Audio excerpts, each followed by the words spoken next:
Put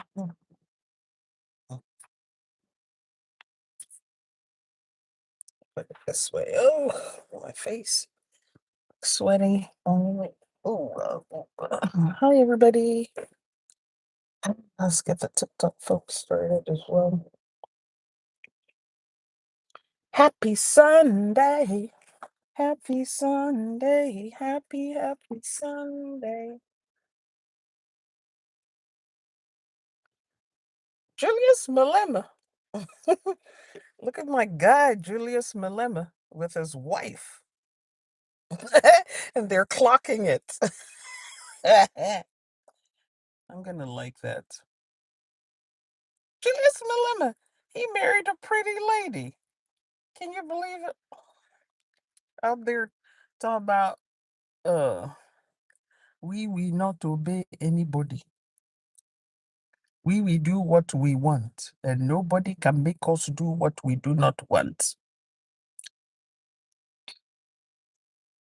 We will do what we want, and no one is going to make us do what we do not want. Happy 4th to you, and happy Sunday, Mrs. Allen. Hello, Miss Mammy Abena. Welcome to Glam Gen 1, a new Pathfinder. Please take a moment to welcome her to the Dr. Tochi family. We're live on TikTok. And today we are going to have an interesting topic. I hate it when these windows do that. This is not what I need you to do for me now. This is not what I need for you to do. I need for you to obey me. Just like my guy, Julius, would say, I need you to obey me. Do what I am telling you to do. Don't do what I did not tell you to do. And we're back, Miss Kiona. Okay. Take a moment to like,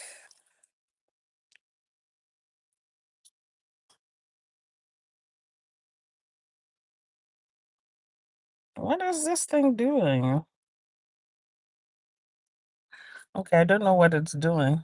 The TikTok thing is doing something strange here. It's saying disconnect all. What is it telling me to disconnect?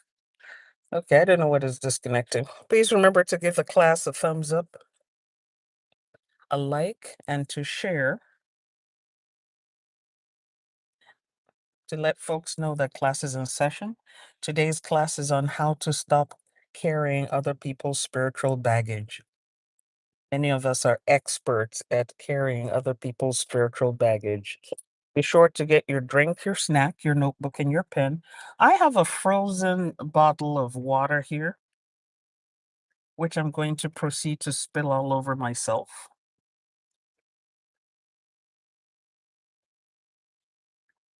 But it's all good. It's supposed to be Texas spring water, but it kind of tastes wonky. It tastes wonky. I don't know why. So welcome to everyone on YT and TT. Today's topic is how to stop carrying other people's spiritual baggage. For those of you who don't know me, I'm Dr. Tochi, aka Papa Dr. Tochi, mama of the men's and the women's. And of course, my website is at drtochi.com or tochi.us, where you can book me for your spiritual consultations. If you want to discuss your issue with me, if you need a divination, feel free to book me on my website. My calendar, my availability is there. You just look at my calendar and see what works for you. I also have dream interpretation services on my website. I also have books and courses and events. And speaking of events, we do have our core cutting ritual coming up next Sunday at 10 a.m. CST. If you'd like to participate, thank you for liking the live, Empress Zana. Thank you for liking the live, Linda. Gwen.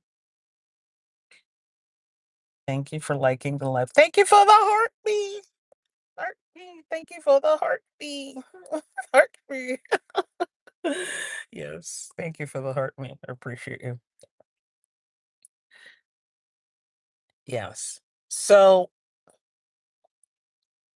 if there are some people, situations, behaviors, attitudes, entities that you need to be disconnecting from, the core cutting rituals for you, it's next Sunday at 10 a.m. CST. Send me a DM or an email and we'll tell you how to get registered. Seats are limited. Okay. And it's going to go on for 2 hours because people from the past ones I've done, I've recognized that people need time to say what they need to say and do what they need to do. Okay. So sign up for that. Thank you to all the members who attended today's gratitude communion with the elementals. For all members, it was available for all paying members today. It is something that you need to consider doing if you're not already doing it. Gratitude will give you latitude. Okay. Thank you for the follow, Vicky Mayo. Thank you for the heart. Vicky, thank you for the heart. Oh my goodness, I'm just getting hearts. This came right on time for you, Candy. Fantastic. We want to know how to stop carrying other people's spiritual baggage. And in today's class, we are going to talk about different kinds of spiritual baggage.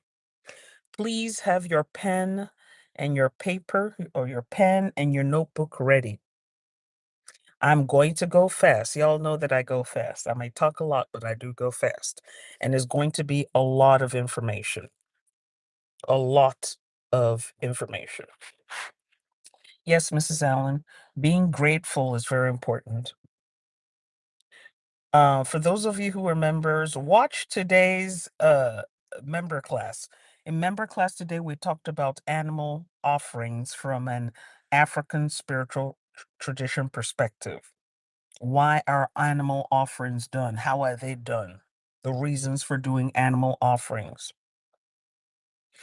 We examined it from an African perspective, but it doesn't mean that you can't understand it if you come from other traditions. Okay.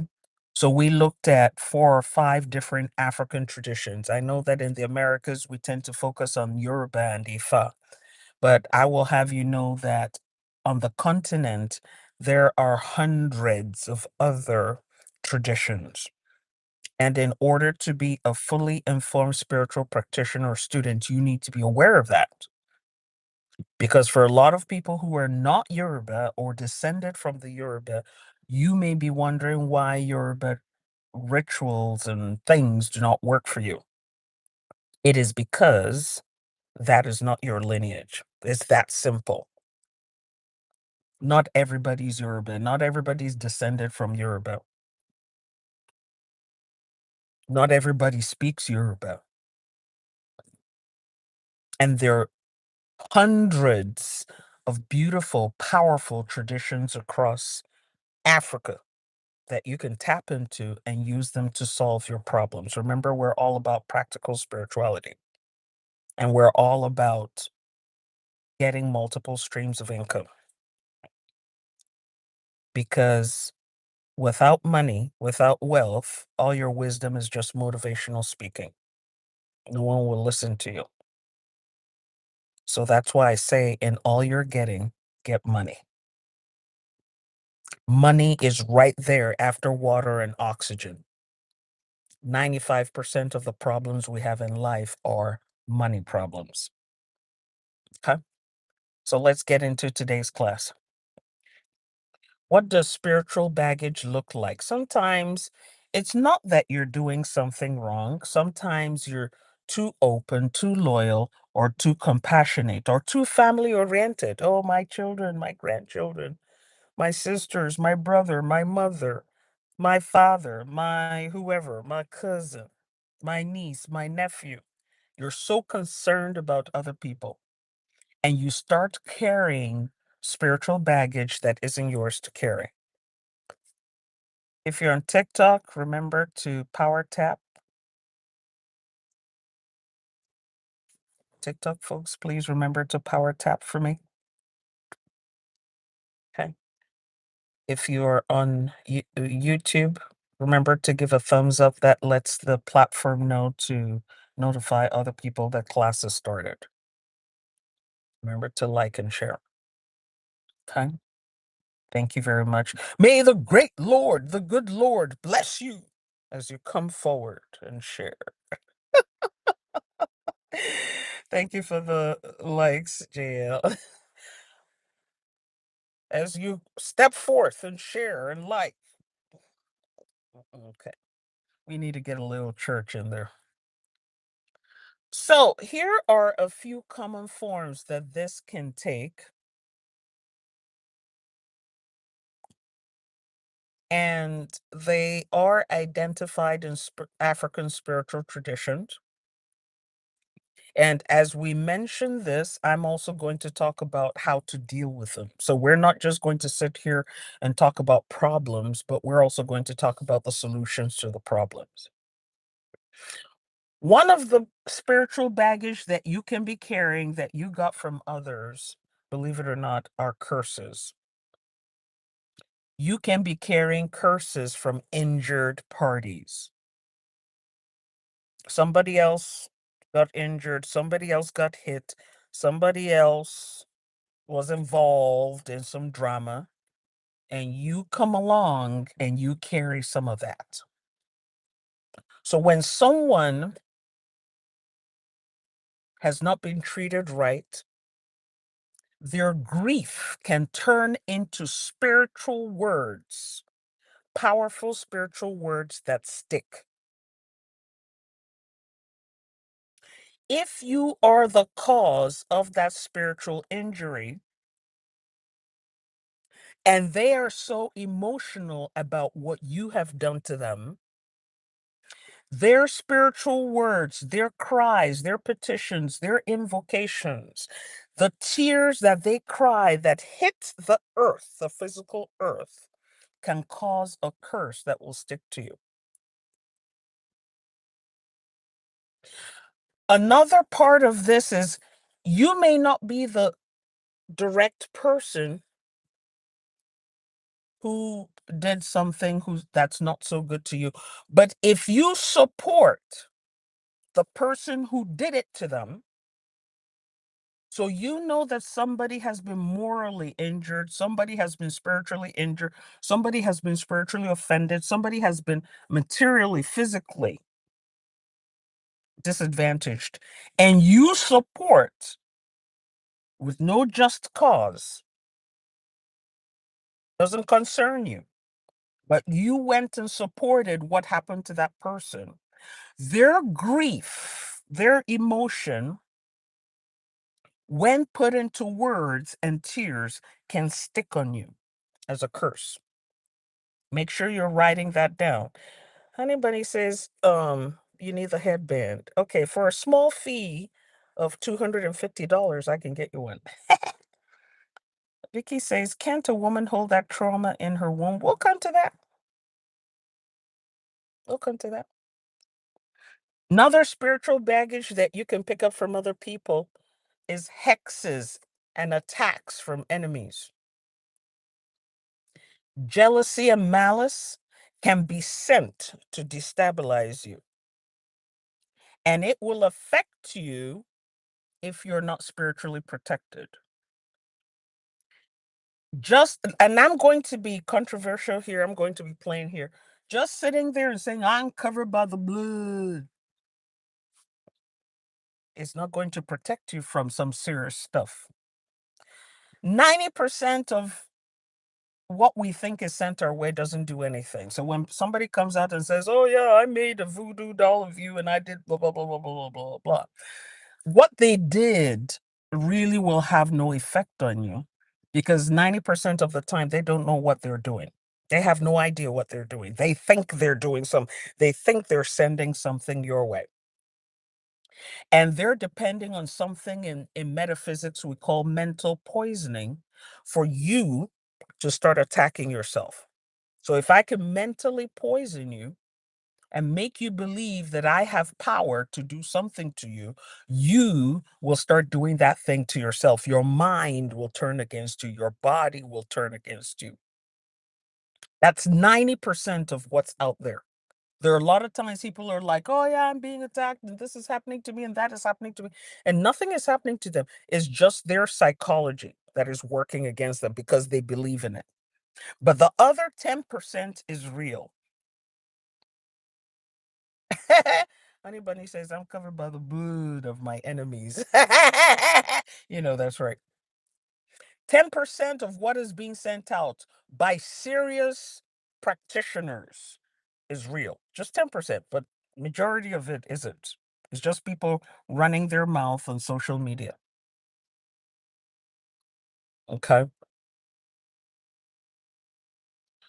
So you can stop carrying this. Okay, but the first one, someone asked and says curses from injured parties. So if you were the cause of the injury or you supported the person who caused the injury, you can stop carrying this kind of baggage by making repair where you truly owe it and releasing what you don't. When it comes to hexes and attacks from enemies, you stop carrying this by closing access. Become private. Practice the law of silence. Put your spiritual protection in place. In previous classes, I've talked about the 4 levels of protection you need to have in your life. If anyone remembers what those 4 levels are, put them in the comment section and I will give you a free dream interpretation prize. I want to make sure that people are remembering the classes and they're remembering the lessons. If you remember the 4 levels of spiritual protection you need to have, put all 4, not one per line, but put all 4 in the comment section. And the first person to get it will get a free dream interpretation from me. So you can stop carrying hexes and attacks from enemies by maintaining your privacy. Not everything is meant for the internet. Not everything is meant for social media. I repeat, not everything is meant for social media. Not everything is meant for public consumption. The fact that somebody else is putting out their life on social media doesn't mean that you have to put your life out on social media because you don't know what kind of protection they got. Last week we looked at an African proverb. When you see a bird dancing courageously on the path in front of you, its drummer is somewhere in the bushes. And that's applicable to what I just said. Don't assume that because somebody else is out there putting every detail of themselves on the internet that you too can do it. You don't know what they have in their background. Also, another way to avoid attacks from enemies and hexes is refusing to wrestle in someone else's battlefield. Stop fighting battles that don't concern you. Some of us are very quick to go and take sides in drama that has nothing to do with us. And you might go there, oh, I have something to say. And after you've said what you needed to say, you have something sticking to you. And then it becomes a very big problem for you to get rid of it. Some other spiritual baggage that we may carry is past life or reincarnation burdens from our previous lives. Some people believe in reincarnation and some people don't. Doesn't matter. I'm here to teach spiritual knowledge.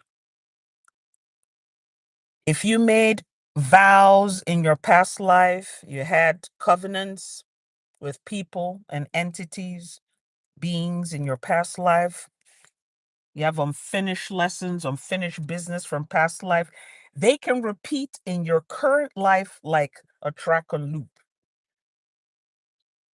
You want to get rid of that, you need to identify what that pattern is, identify what that vow, covenant, or problem is.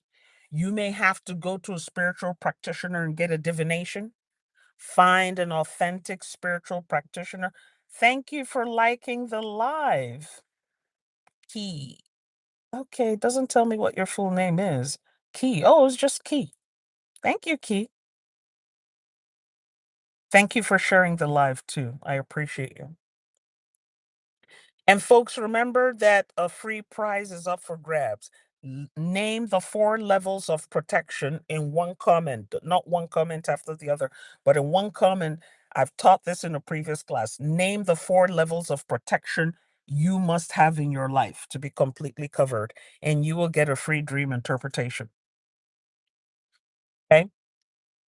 So if you are carrying stuff over from a past life, go to your spiritual practitioner, get a divination, get an idea of what it is and how to pay that debt, how to close it out so that your current life can be reset. Another spiritual baggage that folks carry is ritual blowback. And spiritual practitioners are familiar with this or ought to be familiar with this. There are some spiritual practitioners who don't know this. Or they're like, I will do a ritual for you. If you have curses, if you have hexes, I can break everything. I can do this for you. I can do that for you. And they go and do for the other person. But they don't realize that that thing they're breaking, maybe you're doing a ritual to break a curse or a hex or something, or a past life vow, a past life covenant. You're going there, you're doing spiritual work to break something that that person is carrying.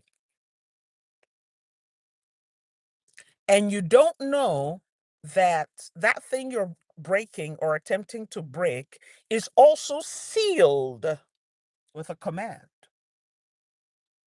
It is not unusual when we do certain rituals to say, if anyone should attempt to break this ritual, this thing I have done, let such and such happen to the person. That's not unusual. I have talked about this in my previous classes. So if you go in all your infinite wisdom and you're like, oh yeah, I can break it, I can do that, that condition that has been put on that ritual that was done and that person will come back to you. That's a spiritual blowback. And you will suffer for it. And how do I know this? Because I personally have experienced this. There are some rituals I did for people back in the day. And I was like, yeah, I'm spiritual strong. I can go do it. And after I did the rituals for the person and helped them with their situation, I I got blown out. All kinds of disasters started happening to me, especially my finances. Absolute guessing here. Is it protection of physical body, mental? No, no, no, ma'am. No. It's a no. It's an N-O, big N-O. No. No, not the correct answer. You're welcome, Key. You're welcome. Thank you very much. I got wiped out financially. My health went. My money went. The only thing that didn't go was my life. I was seriously injured and blood left my body. Probably shouldn't say that on TikTok and YouTube, but what the heck? I already said it. Huh? Now I'm older and wiser. Before I help anybody, I do a divination and I ask a question. Am I supposed to help this person? Will I suffer a blowback if I help this person? Can I manage the blowback if I can help this person? And if the answer is no, I will send the person on. I will say to the person, go and find a spiritual practitioner that will help you. There's no shame in my game. At my age, I don't have the time or the energy to be spending my resources. There are some people you will take money from them, they will pay you handsomely, and you will handle their case. But by the time you deal with the spiritual blowback, you are left in the negative because not only are you going to use the money they paid you to solve your personal problem, you're going to also use your own money to get yourself out of the blowback. So, if you are a spiritual practitioner, if you've been called to spiritual practice, if you're an aspiring spiritual practitioner, you need to know this. Maybe your favorite teachers are teaching you this, maybe they're not, but I'm here. I'm OG. I will tell you how it is. I've been in this game for over 40 years. So I will tell you how it is.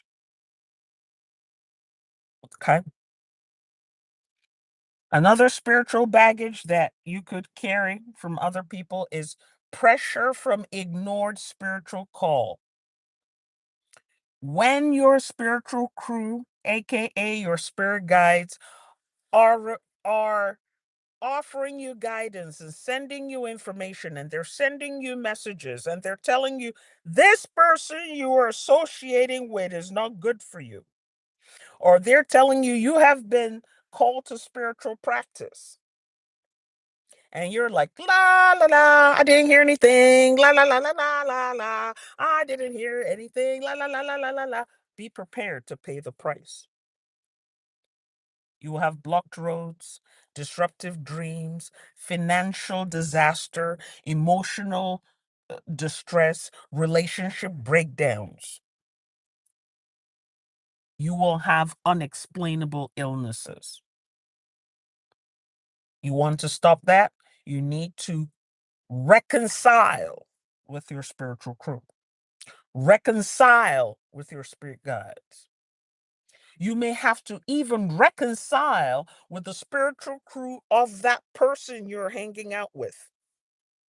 Because if that person was called to spiritual practice and they're ignoring that call, delaying that call, pretending like they're not hearing the call, or like some of the ones that I get, oh, I know I've been called to spiritual practice, but I want to do it the church way. Can I go be a prophetess in the church? Can I go be an evangelist in the church? And they want to do it their way.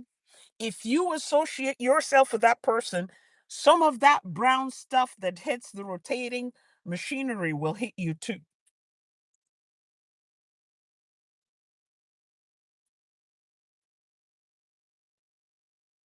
Because you are an enabler of them not answering their call.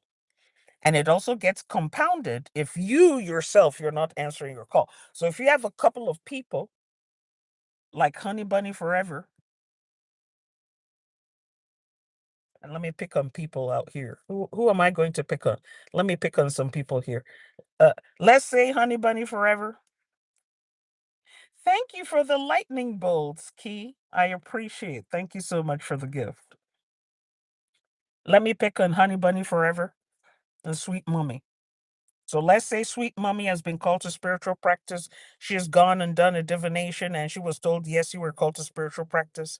Honey Bunny Forever went and did a divination, was told. So they can't say they weren't told. They were told. They also having the dreams and the messages and the signs and everything that they've been called to spiritual practice. But Sweet Mommy and Honey Bunny Forever are like, nah, we're going to do what we want to do. We're going to be outside. We outside. They want to be outside. And instead of just doing Daddy December, they're doing Daddy January, February, March, April, May, June, July, August, September, October, November. We outside.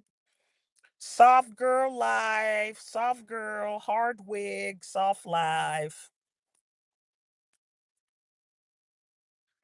Their spiritual crews are going to come together and deal with them.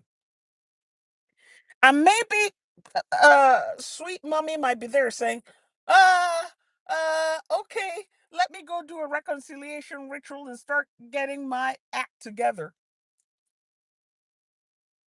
But sweet mommy is not telling Honey Bunny Forever the truth. Girl, you need to go start getting in alignment. Honey Bunny be like, nah, I'm going to go to the church.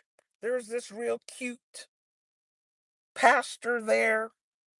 He told me he can deliver me and help me from the forces of darkness. I'm going to go to him and have him lay hands on me in more ways than one.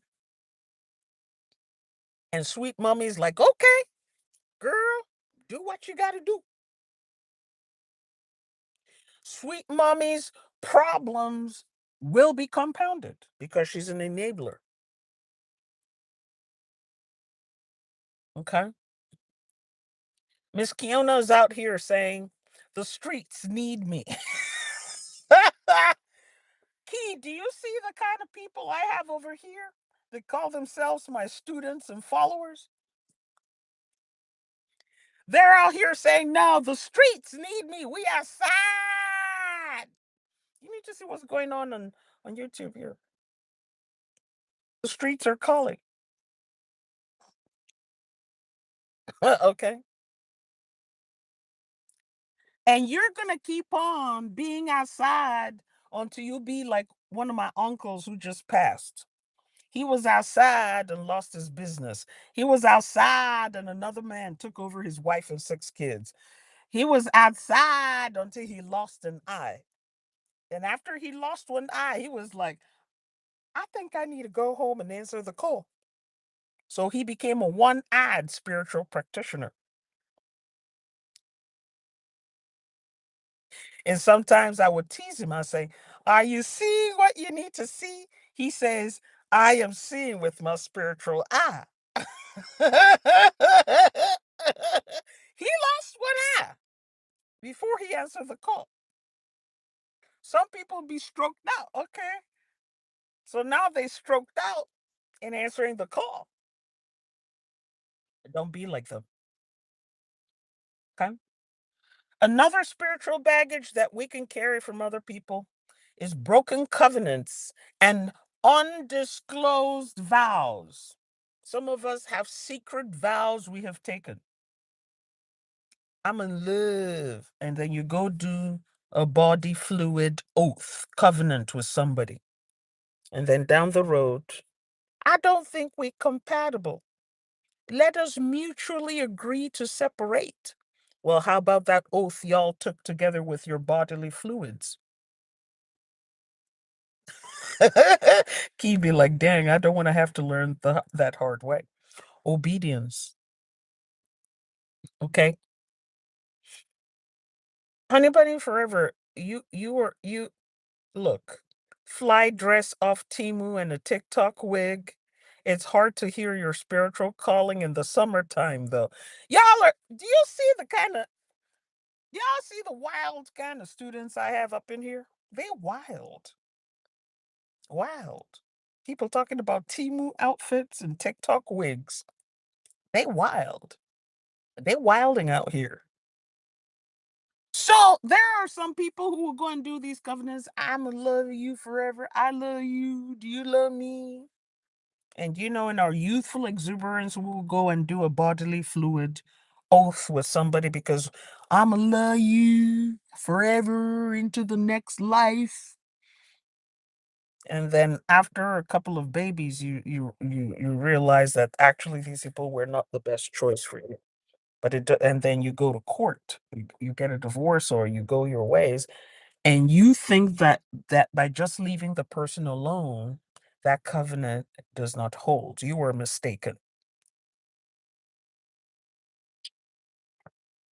You were mistaken. Okay. Unfinished obligations, vows, initiations, agreements can keep a spiritual file open. If you are hanging around associating with somebody,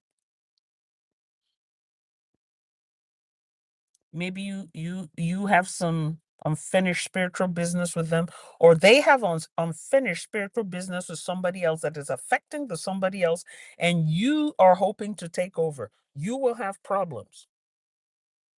Let me give an example. Some of you might recognize this example. If you watch foreign TikTok, especially African TikTok, there's this popular blogger, influencer. She calls herself a relationship expert. And she went and took on the widower of a lady who transitioned herself out and left behind, I forget how many kids she left behind. And she was, before she took herself out, she was always having issues with her spouse, and they were laying hands on each other, and there was bodily fluids all over especially of the red kind, flying around. There was always threats of, I'm gonna take myself out, I'm gonna take myself out. And this woman had done, allegedly, she had done a whole bunch of rituals, done a whole bunch of things to ensure that her husband was prospered. Because in her mind, and women, we will do this, we would do rituals to empower our spouse, regardless of the cost. Women will do this, and they'll say, no, I'm investing in my man. I'm a ride or die. I'm investing in my man.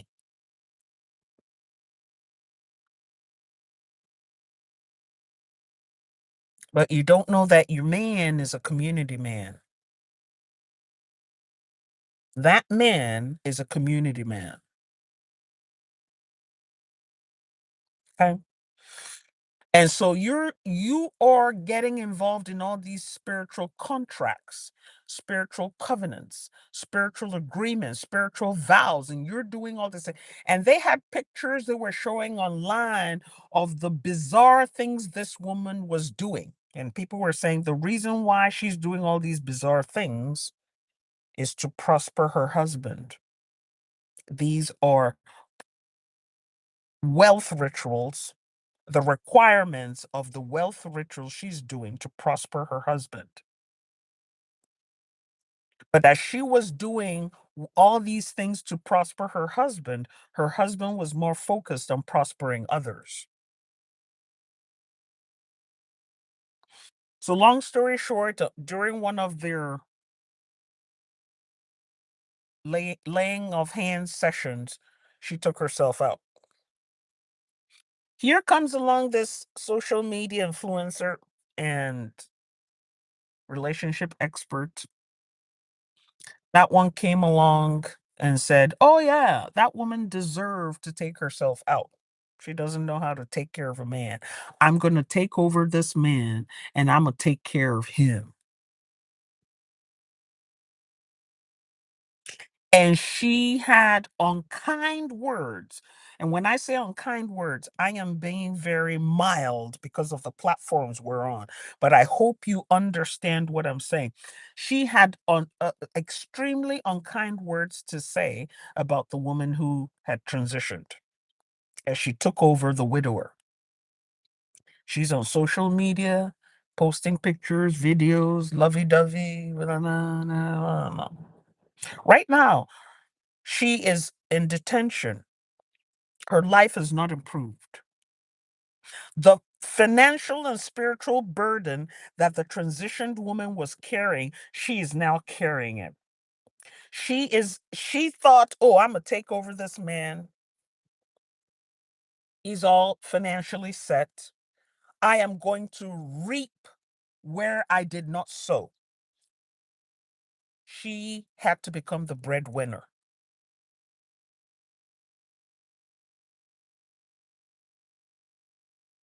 So he out there, he outside, she inside in detention. He outside. But right now, she's in detention. with the government of her country. And she had to do all kinds of, I'm trying to think of the right term because of the platforms we're on. She had to do all these unsavory things to raise money because in the relationship, she's the one who's raising money. Even though he's the big boy with the big business, she's the one floating everything now. She did not realize that the one who transitioned was doing all these things to keep that man afloat spiritually. She thought, oh, okay, the person who did all the rituals and everything is out of the way. I can go there and reap it. And she is reaping it on the inside. And she has been facing one drama after another, doing the most bizarre things to raise money. I think the last one she did was claiming she had stage 4 cancer, went and took someone's medical report, took out the person's name, put her name there, was presenting that on social media that she was the one so she could get donations. And now she has to vomit all the money that was given to her in donations. That is an example.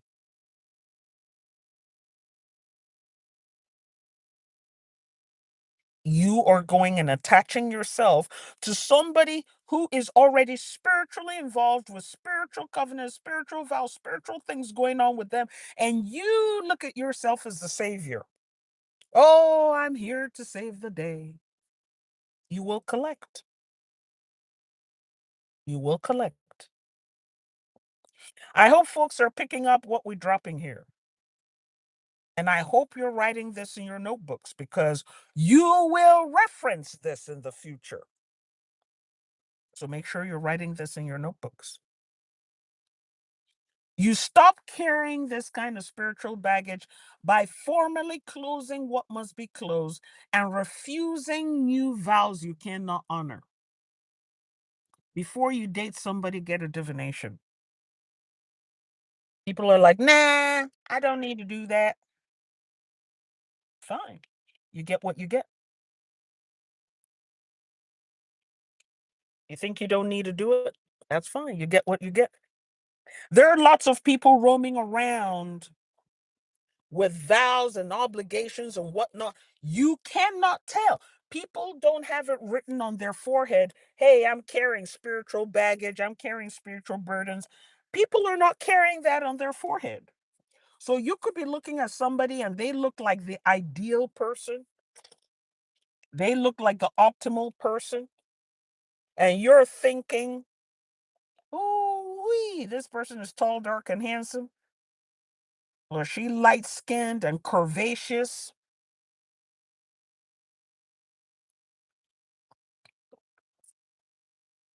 You're looking at the back side and the front side, and you're making decisions based on the front side and the back side, or what the face looks like, or what the muscles look like. Or maybe they have a big John Thomas, and you're saying to yourself, ooh, if I get hit by this John Thomas every night, I'll be all right. And you don't know that each time he hit you with that John Thomas, you are being with more spiritual baggage. People do pick up other people's spiritual baggage through intimacy.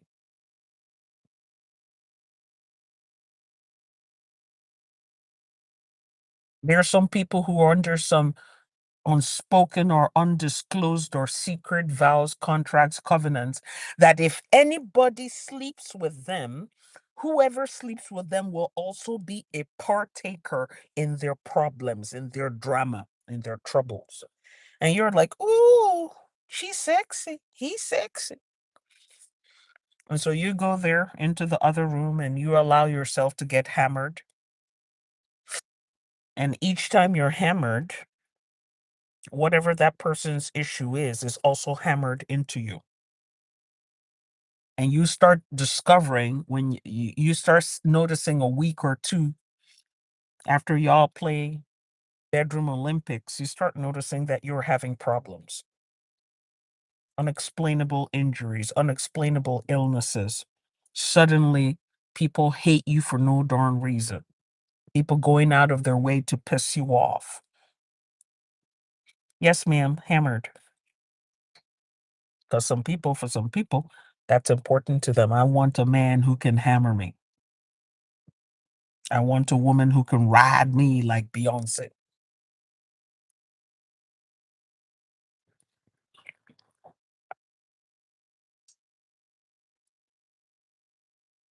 So after you done been rode, what next? You went there and carried that person's spiritual parasites. And that's why I have that.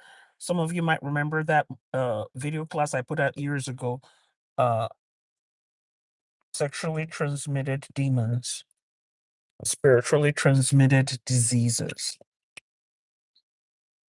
Okay. That is connected to spiritual contamination and defilement. If you make contact with death, especially if things pertaining to death are your taboo, your spiritual taboo,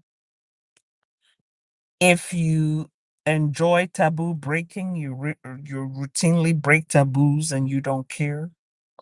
You go to certain places, certain people, chaotic environments, things can cling to you. It's called spiritual contamination or spiritual defilement. There are certain people you should not be intimate with. I have I have taught a class on royalty and slavery. And some people were like, oh, no, it's real. There are some people whose slavery came about because of a covenant their ancestors had. So not everybody who is a descendant of a slave was just some unfortunate ancestor who got caught and sold. Some people's ancestors were victims of slave raids, wars, there was a war, they got captured and sold. But there are some people whose ancestors became slaves because that's what their ancestors chose. And they chose it for a reason, they chose it for protection. There are some people whose ancestors became slaves because of debt. They couldn't pay. So they're like, look, take me, I'll become your slave so that I don't owe you. Me, my family, my children, my descendants will be slave to you, your children, and your descendants forever. And then they would seal that with a covenant of red fluid. Okay. I know that we're dabbling into some forbidden fruit here, but it is what it is.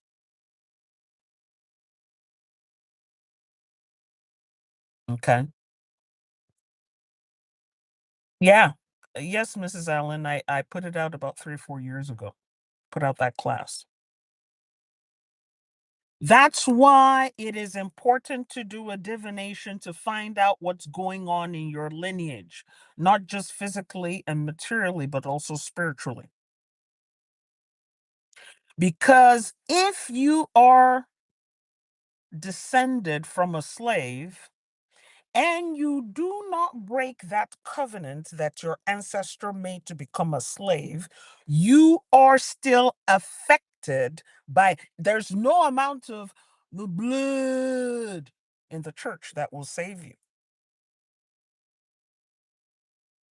There are some people who are descended from royal lineages who cannot marry into those lineages. And it doesn't matter how far removed. Some people might say, oh, well, maybe that was 7, 8, 10 generations ago. Does it still affect me? Yes, it does.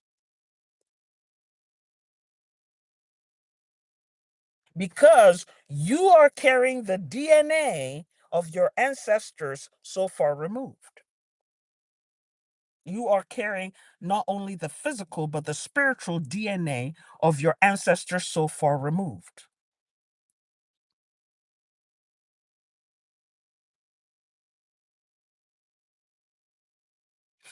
This is why we need to make spiritual inquiries upon our lives. Before you marry somebody, do a divination.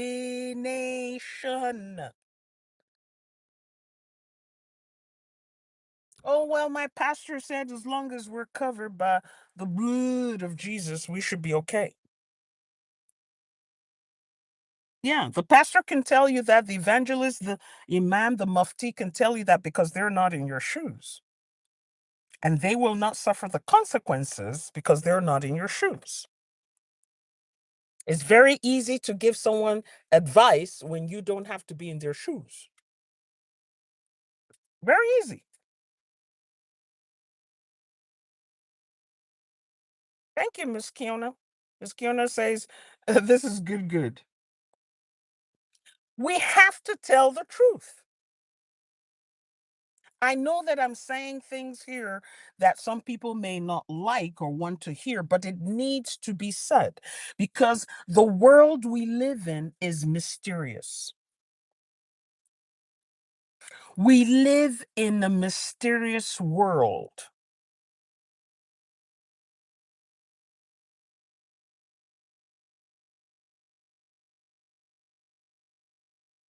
This is the reason why I taught that class many years ago and said, there is no super ritual you can do that will handle all the problems in your life. Somebody asked a question, and that's why I did that class. Is there this just one ritual I can do and all the problems in my life will disappear? And I said, no. Because each and every one of us is carrying a complexity of issues. So as you go through life, you discover this one, you deal with it. You discover another one, you deal with it. You get married, you take on the problems of your spouse, or even if you don't marry the person, you're intimate with the person, you have a relationship with them, you have children with them, you're taking on their issues just as they're taking on your issues. You have to deal with those too. There's some problems we get from one night stands. There's some problems we get from two-night stands. There's some problems we get by hanging out with certain people in certain places. There are some problems we get by going to places we have no business going to. There are some issues we get from breaking our lineage taboos, things that are taboo to our lineage, and we may not even know. That's why we have to be spiritually aware. You're looking over and you're saying, why is Miss Kiona all the time? Everything is going well with her. Everything is going well. But when I do what she does, I get in trouble. I see what she's doing and she's getting away with a whole bunch of things. But when I do what she does, I get in trouble. This is one of the reasons why.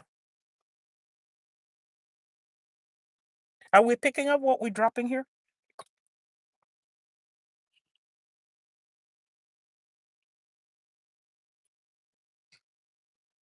Are we taking notes? If you're taking notes, let's have your AYE in the comment section. There are people who had very good lives with minimal issues until they got married.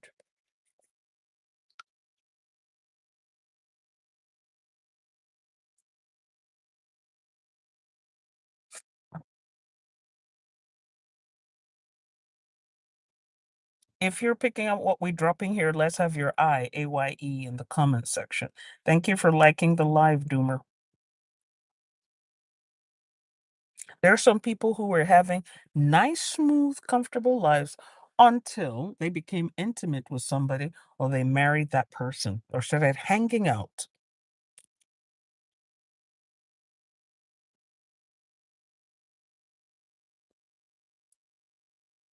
So that's what this class is all about, carrying other people's spiritual baggage. Another way we pick up other people's spiritual baggage is through ancestor entanglements or lineage claims. Sometimes what you're carrying is unfinished business from your ancestors. Your ancestors made promises they did not keep, promises they did not finish. Sometimes you're carrying the unacknowledged dead. That is also a big one. And these dead people come to visit you in your dreams.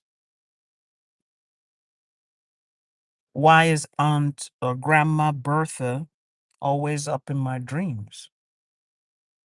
Why is she looking angry? Why is she in my dreams? I put out a TikTok video a while ago and I asked a question and only a few people got it. In that TikTok video, and I think I also put it on YouTube, I asked if you had a dream and you saw a circle or a group of your ancestors sitting and they're staring at you and not saying anything, what do you think that dream means? Some people said, oh, that it means that my ritual has succeeded. You're welcome, Key. This whole class will be posted on YT, so you can go on YT and watch the full class. Thank you for coming to class.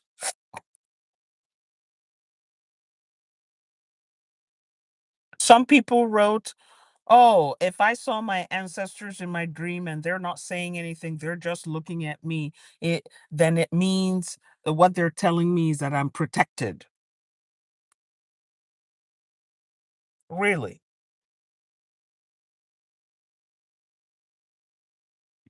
There's sometimes you will maybe carrying lineage baggage from unresolved injustice. And the ancestor has said, no one in my lineage, none of my descendants will let this go until I am avenged.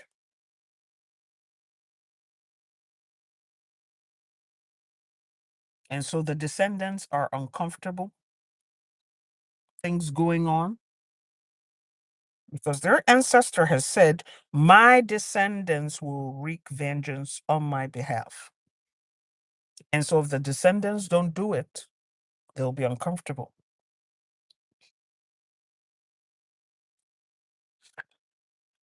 Another reason for picking up someone else's baggage is taboo and moral order imbalance.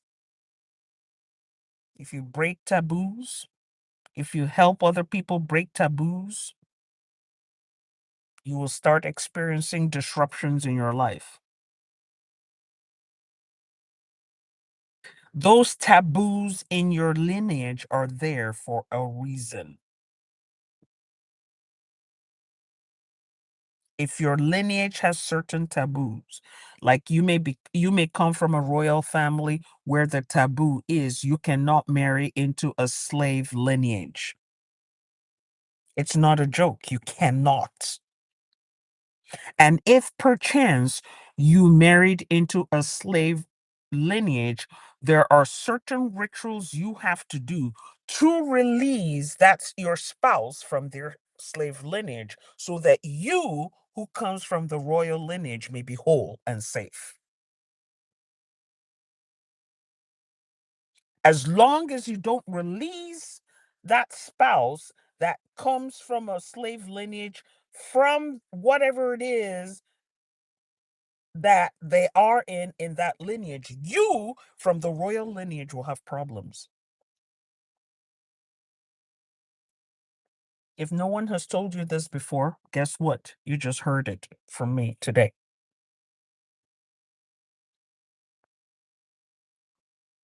That's an example. So, in order to stop carrying these kind of burdens, you have to restore order. If there are certain rituals you need to do them quickly.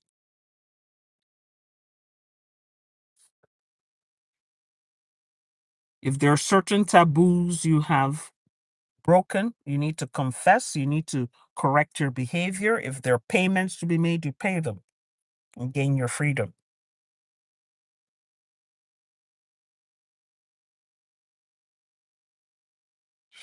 Sometimes we carry spiritual burdens from witchcraft accusations.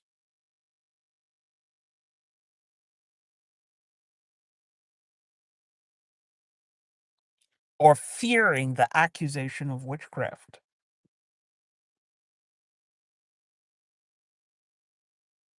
You're moving ahead in life and someone says, "Oh yeah, you're a witch. That's why you're progressing in life."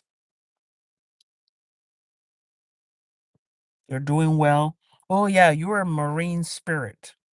The reason why you're doing well is because you are being helped by the people from the marine kingdom." That's some of the nonsense we hear from Pentecostal churches and even some spiritual practitioners. And yes, you heard me. I said it's nonsense. If you have water spirit guides who want to help you, my sincere advice to you is to accept that help. If someone is out there saying to you something about demons and all that kind of thing, tell them to prove it.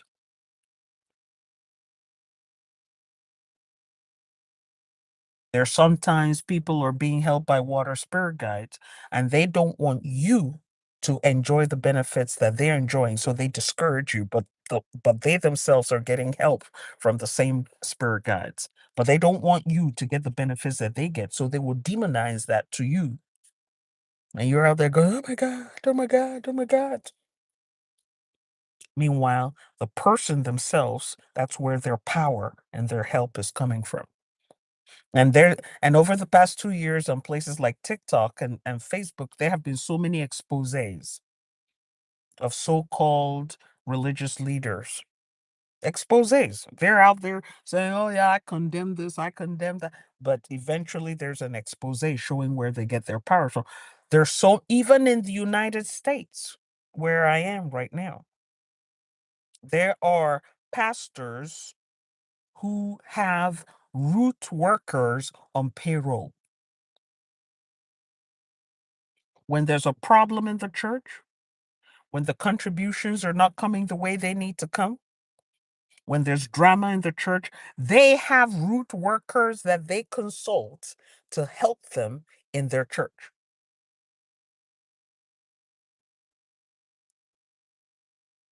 But when they're at the pulpit, "Oh, I don't do anything devilish, demonic, satanic, blah, blah, blah, blah, blah, blah, blah, blah, blah, we condemn, we cast down. I bind and cast down. I bind." To let you know that a whole bunch of that is just empty words.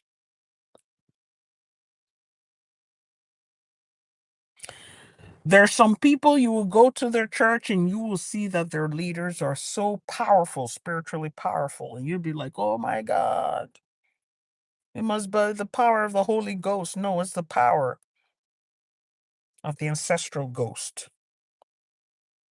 That's why they're powerful.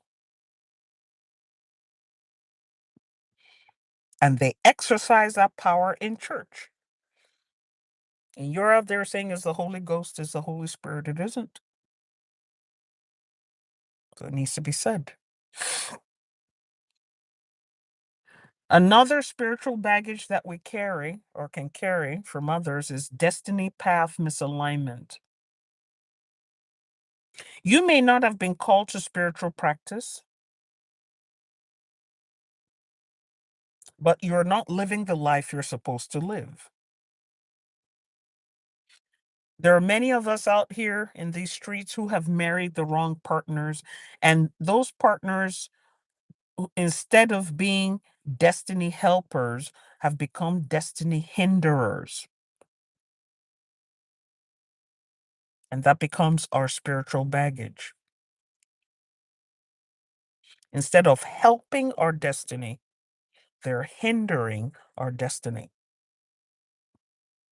And every year, things get worse. And the only time we have peace of mind is when we're away from them. But when we're together with them, there's always drama, there's conflict, there are issues, there are stories, there are secrets. When you live off the path of your destiny, everything will cost you more. Your relationships, your money, your energy, your joy, your peace of mind, it will become a struggle.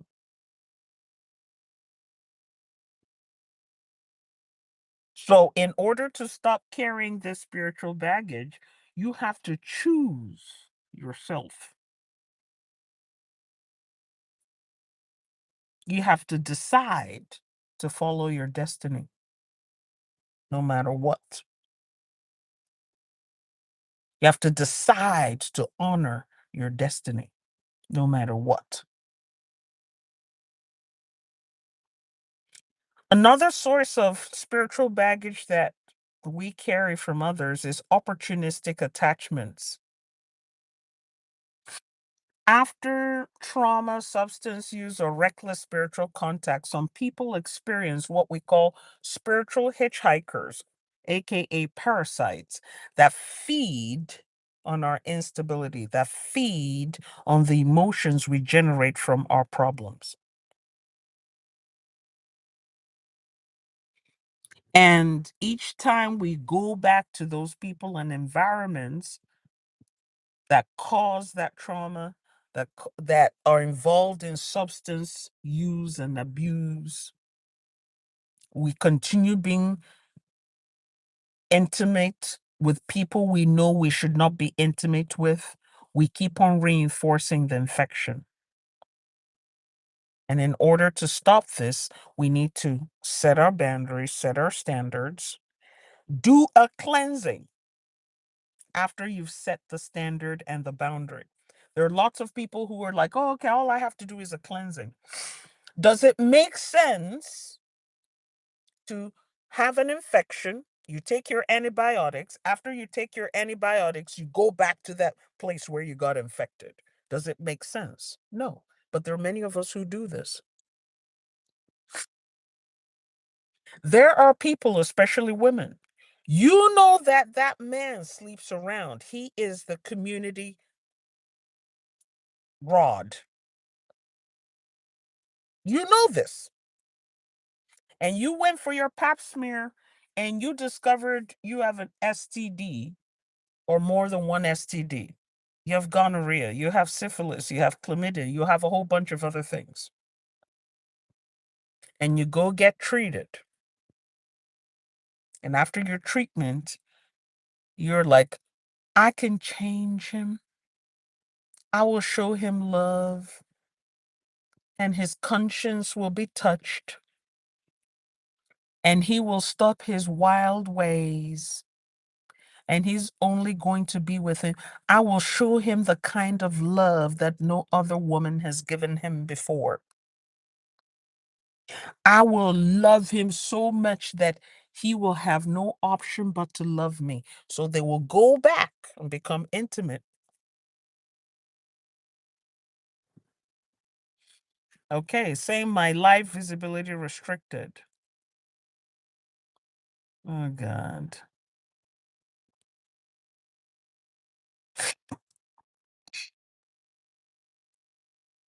Hold on. You see the drama with TikTok? You see the drama with TikTok? TikTok just put up a notice that my live is going to be restricted from the FYP because it contains material that are not suitable. You see why I don't this is why I don't like going on TikTok. Now it's telling me I have two restrictions. Current live restricted for some audiences. Your life contains themes that some may find uncomfortable and has been restricted. Reason: body exposure and sexualized behavior. What? Where did I show my body? Your live is not eligible for recommendation and restricted in search results because your live does not comply with the For You feed eligibility standards. Reason: nudity and body exposure. What the hell?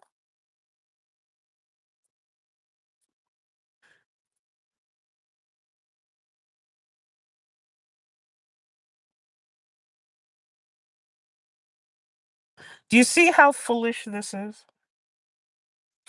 Okay, JL says maybe the STDs mentioned. Okay, but there are educational channels on TikTok that are even more explicit, that have pictures of body parts. But the restriction is saying that body exposure, I expose my body. Anyways, let's keep it keeping on. TikTok is just a wash, it's just, as far as I'm concerned, TikTok is a joke. Maybe someone reported it. Well, good for them. I already put in an appeal. And then I'm getting a message saying you can share your live on socials to reach more people. You want to restrict you're restricting my visibility, but you want me to share it on other social media.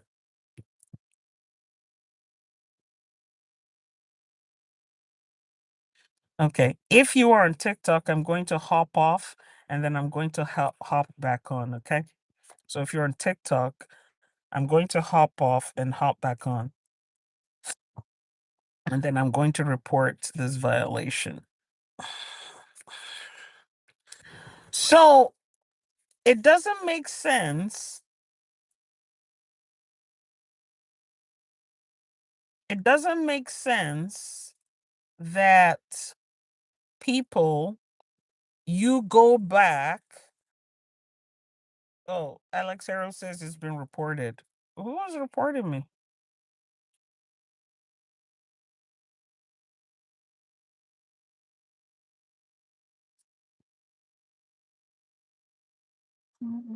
Appeal it. It's, as far as I'm concerned, this is such a distraction, and I think like when they do these things, whoever is doing the reporting just wants to distract from the class. We're having a class and the person just wants to distract from the class, which is unfortunate. Okay. I don't know why, people come on and they just want to distract from the class. So, anyway, so it doesn't make sense that you're getting treated for an infection and then you go back to the source of infection. It doesn't make sense. But many of us will do this spiritually. Another spiritual burden that we carry on is name, role, and identity burdens. If you go on taking an identity or a title that is not yours, can attract weight that you can't hold. People keep calling you the great mage, the great magician, the great spiritual practitioner, and you're feeling, yeah, I'm the great one. And then you start carrying spiritual burdens that you're not meant to carry. Along those lines, I will also add here another spiritual burden a lot of spiritual practitioners will carry is carrying on, doing for people what people can do for themselves.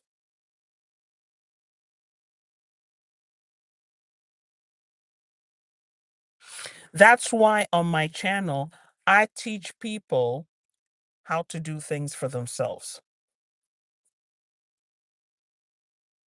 I teach people how to do things for themselves. Because if I don't teach you how to do things for yourself, you will become a burden on me.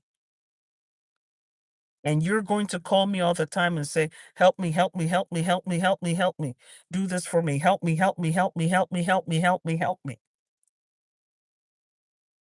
So instead, I teach you how to do it yourself.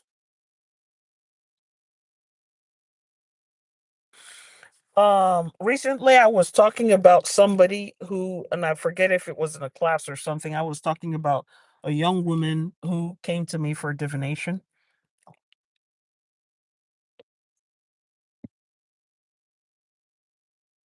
And after I did the divination, of course, everybody went their way.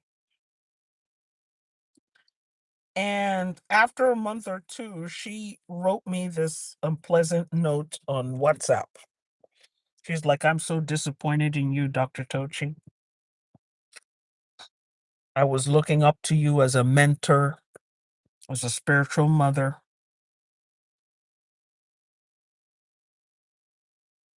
And the reason why she was so disappointed, according to her, she said after she did the divination with me, her expectation was that I would be reaching out to her weekly or bi-weekly and giving her a spiritual forecast for the week. That was what her former spiritual mother used to do for her. And that spiritual mother had just died or had died, and she was looking for someone to replace that spiritual mother. And the spiritual mother apparently every week would send her this message telling her who her enemies were, who to avoid, what to do, what not to do every week. And y'all know that I can be fast. Y'all know that my comebacks can be fast. So after I read that verbal diarrhea she had put in WhatsApp, I wrote her back. That is the reason why your spiritual mother died.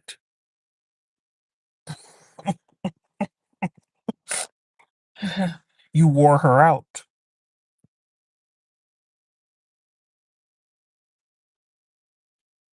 You just did a divination with me, and my divinations are not expensive.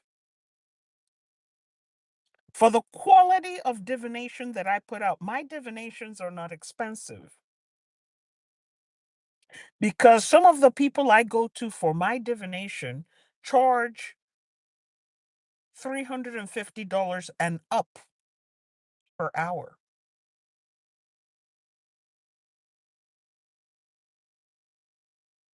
I have one that I go to when I have a real serious naughty problem. She charges $800 an hour.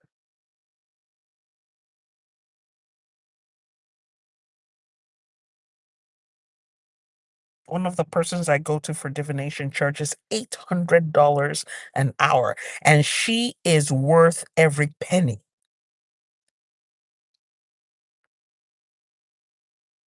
And you can't just get on her calendar right away. She has like a 2 to 3 week waiting list, $800 per hour. And it's just a divination. TikTok folks, thanks for coming back.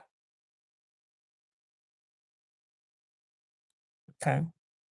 Remember to power tap the screen that lets other people know that class is in session. So I have people that I will pay $300, $400, $800 for their divination services. And I don't come back to them and I say to them, oh, I didn't hear from you last week. I didn't hear from you last month. Why didn't you send me a prediction? And you pay me. Absolute, quit playing. Absolute over here on YT saying, I'm gonna need the Divi Light package for $24.95. No, you need the one for free 99. That's what you need. Okay.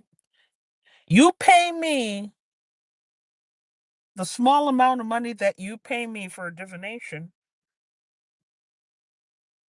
and you want me every week to be sending you predictions for the week.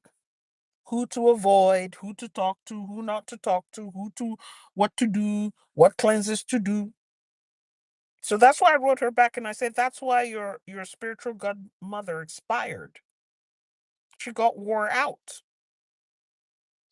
And I have no intentions of doing the same.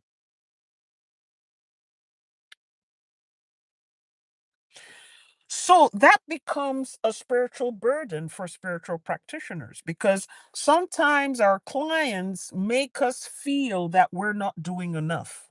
You're not doing enough. Oh, you did this ritual and my problem is still here. You said this invocation and my problem is not resolved. You did this and that problem is this and that. And when you ask them questions, did you do what I told you to do? They did not do it. But sometimes they will tell you, yes, I did, but they didn't do it. I can't tell you how many times people will come back to me and say, yes, I did what you told me to do. And then I will ask them one or two specific questions. And their answers to those questions let me know that they didn't do that thing I told them to do.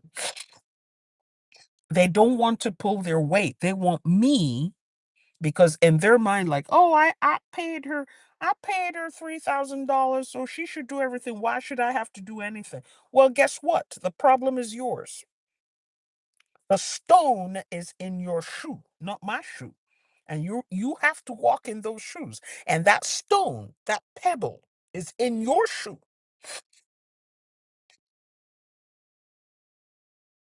I can tell you how to get that pebble out of your shoe, but if you don't get that pebble out of your shoe, you are the one who will be hurting, not me, because I'm not the one wearing the shoe. It is simply amazing to me how many people will pay the kind of money they pay for rituals and all kinds of things, but will not lift a finger on their own behalf. It is just mind-boggling to me. It's just mind-boggling to me.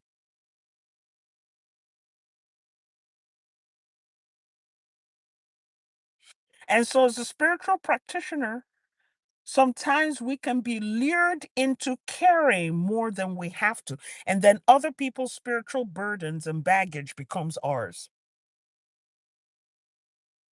So instead of them having the sleepless nights, we end up having the sleepless nights because we're there going, has the problem been solved? Hasn't been solved? Are they still suffering? Are they, is this still going on? Is that still going on? Nah, nah, nah, nah, nah, nah, nah, nah, nah, nah. Thank you for liking the live House of Cyphers.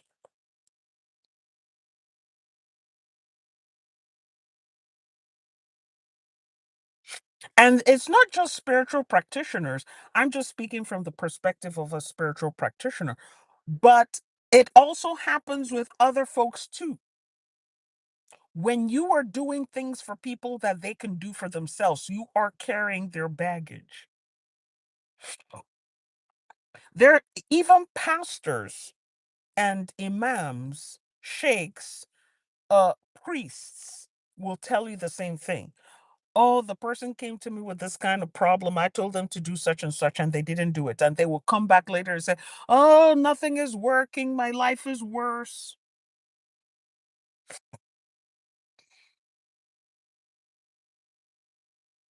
Why didn't you do what I asked you to do? Oh, I don't know.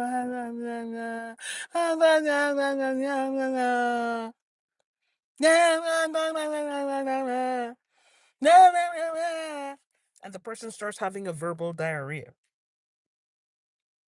But they're still not doing that thing you told them to do to help them solve their problems. They're still not doing it. And they will not do it.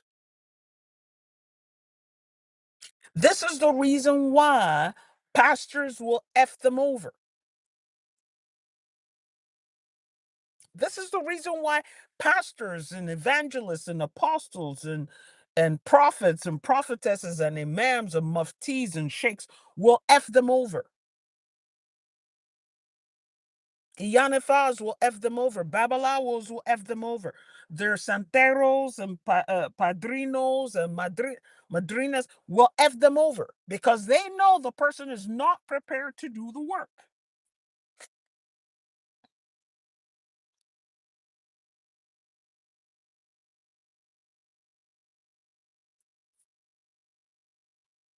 This is the reason why pastors are now charging money. And you're correct, Mrs. Allen, even the rabbis.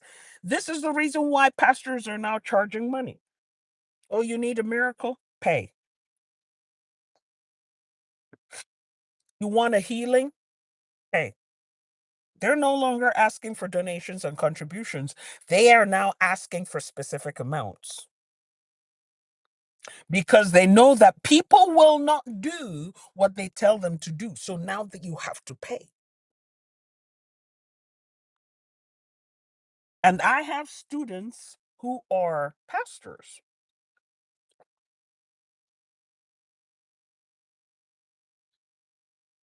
And they tell me that that's what they do now. They will outright and upfront, if the person says, "Oh, I need a healing, this is what's going on with me," or "Here's what's going on in my household," the pastor will explicitly say, "Give me X amount of money and I will get involved."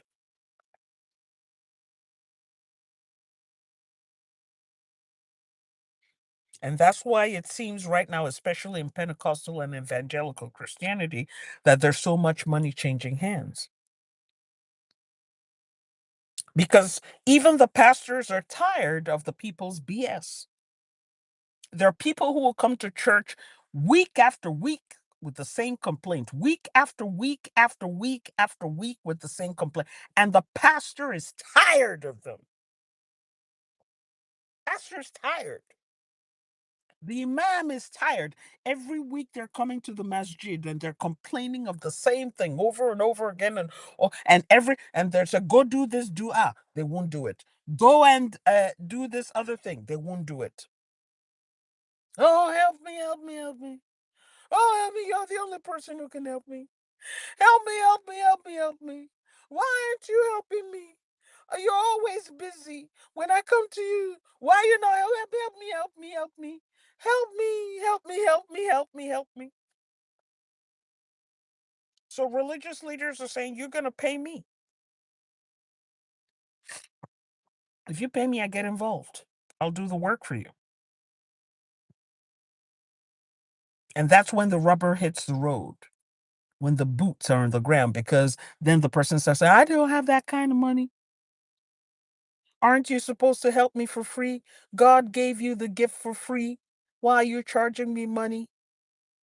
God didn't pay you to give the gift. God didn't pay you to become a pastor. God didn't pay you to become a spiritual practitioner. You got the gift for free. You're supposed to help people for free. And then they end up trying to make you feel guilty so that you can carry their spiritual baggage. And I'm here to tell you there's no need for you to feel guilty. If a person doesn't have a problem opening their mouth to tell you what they want, you too should not have a problem with opening your mouth and telling them what you want. I repeat, if a person doesn't have a problem with opening their mouth to tell you what they want, you too should not have a problem with opening your mouth and telling them what you want. If a man comes to you, I'm going to go off on a tangent here. If a man comes to you and says, we need to roll around in the hay, you shouldn't have a problem saying it will cost you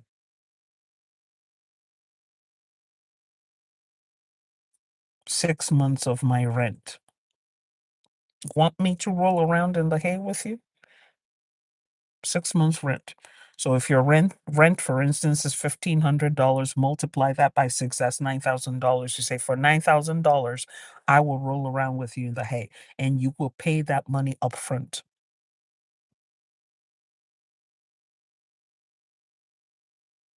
Oh my God, you were a gold digger. You was an HO. Okay. You're a community rod. You go around and you stick your rod in different places. So we can sit here and trade insults, or you can pay the $9,000 and we can get the hay rolling activity started. If a person can open their mouth and tell you what they have to tell you to get what they want, you should not have a problem opening your mouth and telling them what you want. Don't be there saying, oh, I don't know what they think of me. They're not concerned about what you think of them. They're telling you what they want. Are they sitting there saying, oh my God? She's going to think that I'm crass. She's going to think that I'm impolite. She's going to think that I'm uncouth. She's going to think that I am rough. They're not sitting there thinking that.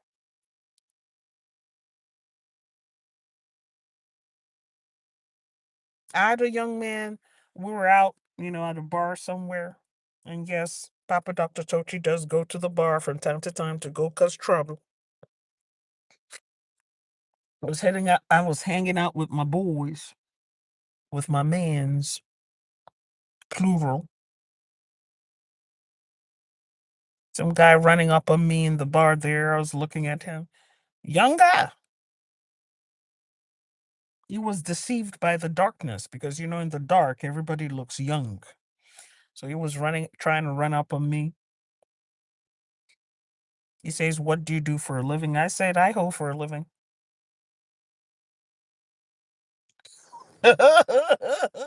He'd be like, "Who?" I said, "Exactly."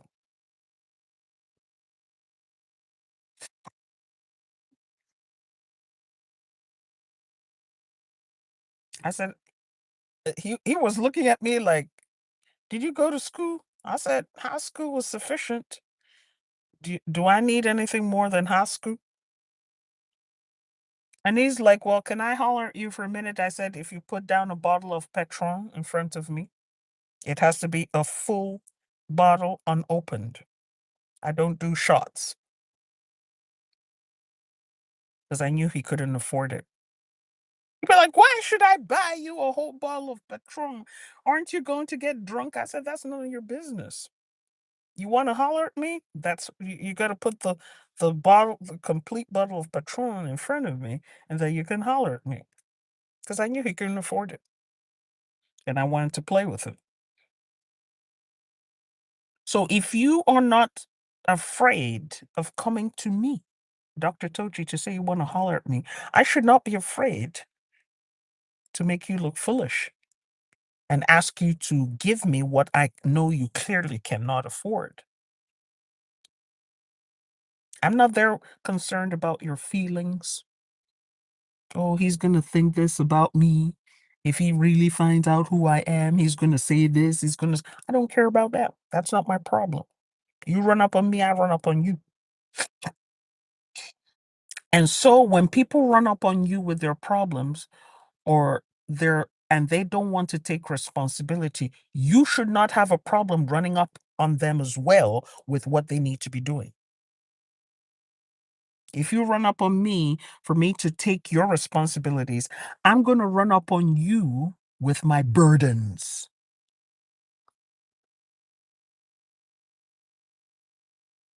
And I'm going to offer you a smorgasbord of my burdens, and I will say, pick the one you can do. You want my mortgage? 3,000 a month.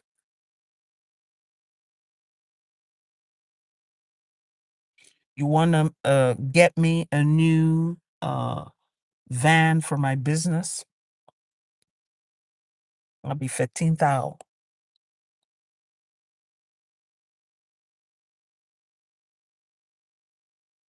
Do you want to buy me some land? I know exactly where it is. I can go show you and I can connect you to the realtor and you can buy me that land.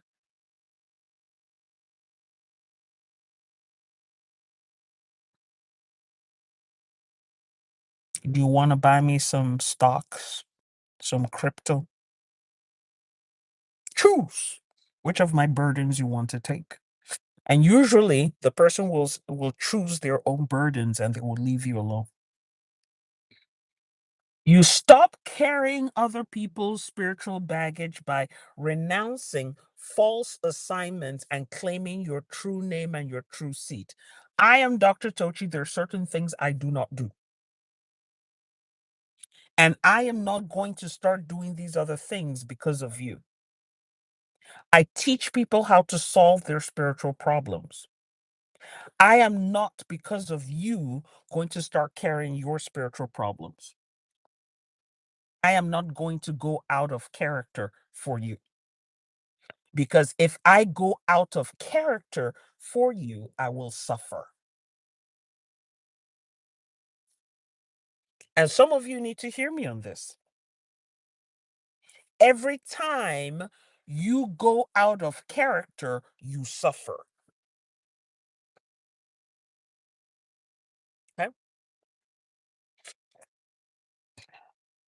Another spiritual baggage that we may carry is unpaid spiritual exchange, taking help without giving thanks, being ungrateful.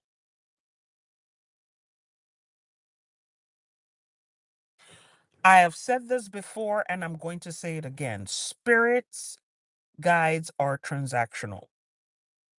Spirit guides are not Jesus. Spirit guides, I want to check something right quick. Spirit guides are not Jesus. Spirit guides are not the Virgin Mary. Spirit guides are not saints. Many of us love Jesus because we don't have to pay. Thank you for liking the live, Adamet. Many of us love Jesus because we don't have to pay. I can pray to Jesus all day long, every day. I don't have to pay. I don't have to give Jesus nothing. Jesus help me. Jesus do a miracle. Jesus heal me. Jesus save me. Jesus remove the bondage.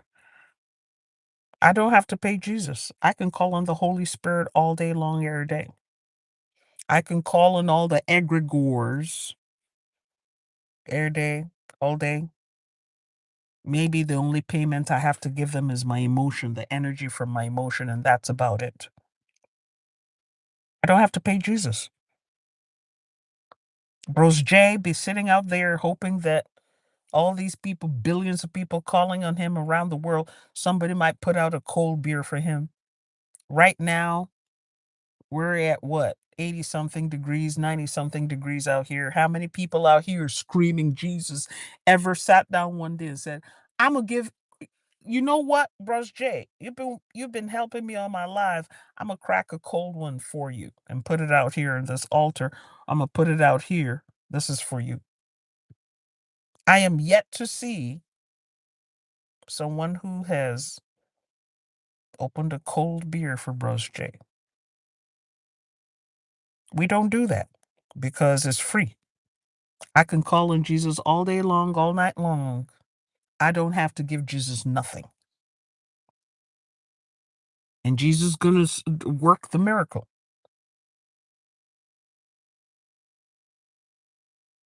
Spirit guides don't operate that way.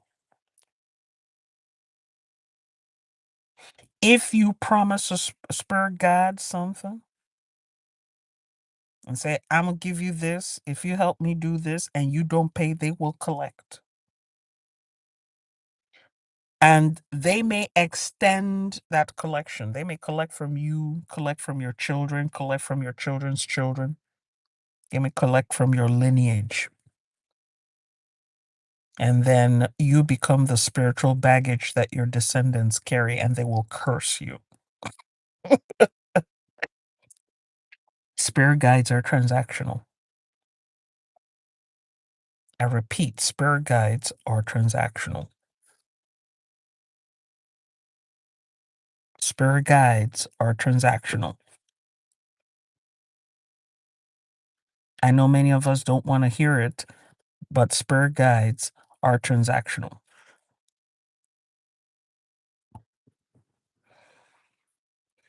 If you're hanging out with somebody who owes spirit guides, the spirit guides may use you to try and get that person's attention. So you might suffer because on account of that other person.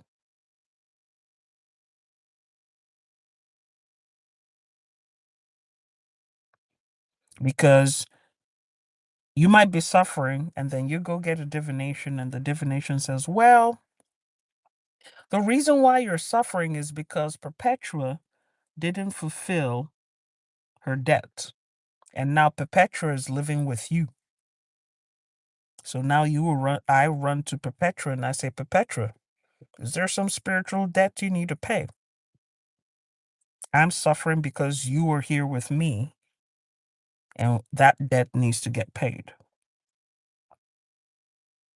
In my video class I did several years ago, the spiritual implications of helping others, this is what that is all about. And that video class I did several years ago is related to this class that I'm doing now.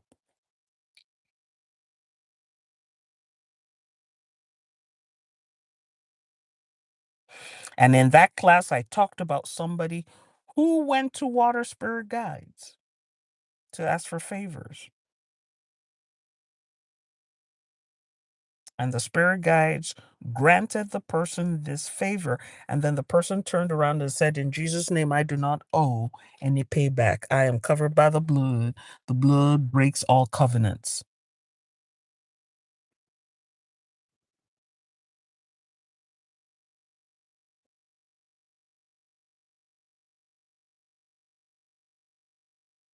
And the person suffered for it.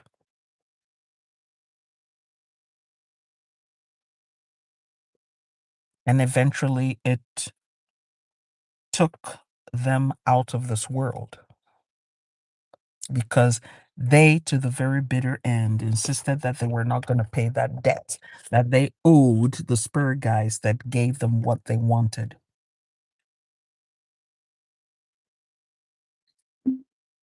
And not only did the person suffer, their spouse suffered, their child suffered from that disobedience. I suffered because I went to help the person, I went to rescue the person, and I had zero spiritual protection, even though I had a dream about it that disaster was going to come and wipe me out, because I went and helped this person. That me being, oh no, I can save, I can help. Oh yeah, I got the money, I can do it. I suffered and I learned from it. There are some of us who are living with, interacting with, and helping people who owe spirit guides. And as long as we're with those people, interacting with those people, we too will suffer the blowback. When I was helping this person, I was so offended that other people would not help this person. And I had this righteous anger. Why aren't people helping this person? Without knowing that these people already knew. That's why they wouldn't help this person. Some wouldn't even give this person any money. If the person went to them and said, oh, please, give me a couple of dollars, they wouldn't do it. And I would be so upset. But they didn't explain to me and tell me why, because it was an embarrassing situation. So I went in with my full chest. Oh yeah, I can handle it. I can help. La la la. La la la la la la la la la. And I got wiped out for 7 years. And yes, you heard that right, 7 years.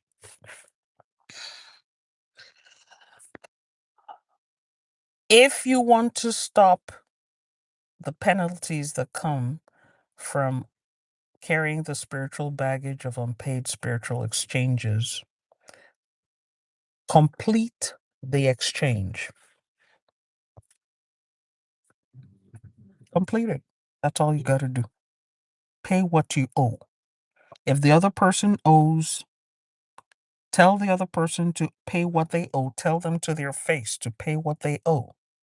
And then you go and reconcile with those spirit guides and get your own head out of that thing.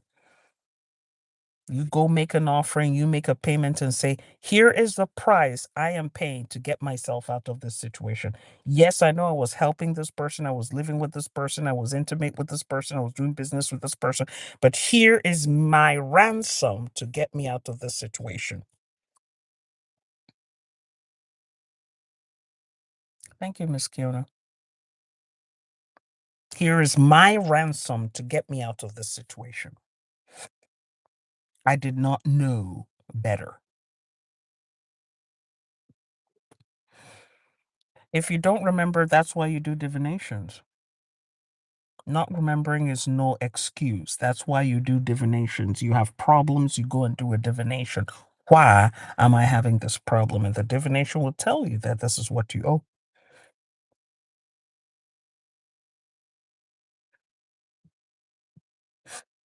So here's a practical approach to stop carrying spiritual baggage of other people.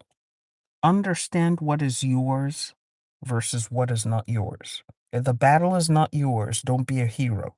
Step back.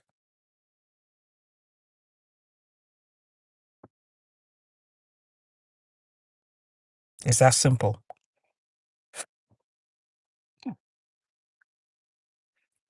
Another thing you can do is to close access, reduce contact, reduce disclosure, reduce energetic availability, disconnect if you have to. If you notice that each time you associate with this person, unexplained negative things are happening to you,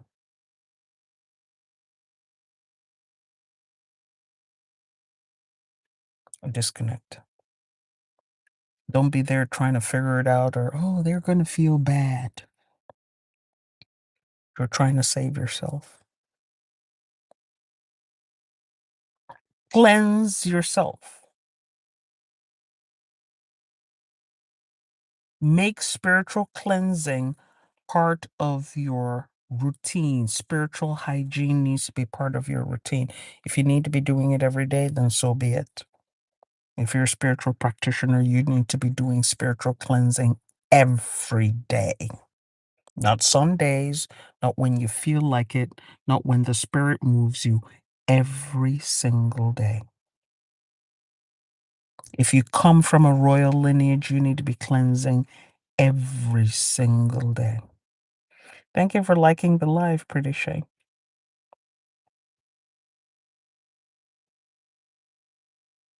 Every day. If you work in customer service, frontline customer service, you need to be cleansing frequently.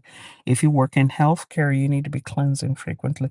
If you're working where you have to deal with members of the public, you need to be cleansing frequently. Not when you're like, not when the spirit moves you, not when you think you should. It should be routine. There are certain things you shouldn't be going to bed with.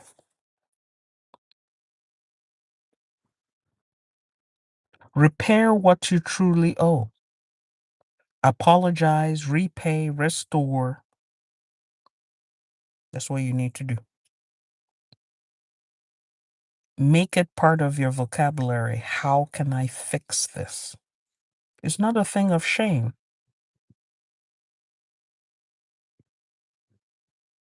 to say, how can I fix this? Perpetua says, what if it's my child or siblings? How old is the child and how old are the siblings? There are some people who come to me for consultation, and I've mentioned this before. They say, oh, I want to do a divination on behalf of my child. And I say, oh, absolutely. Let's do the divination.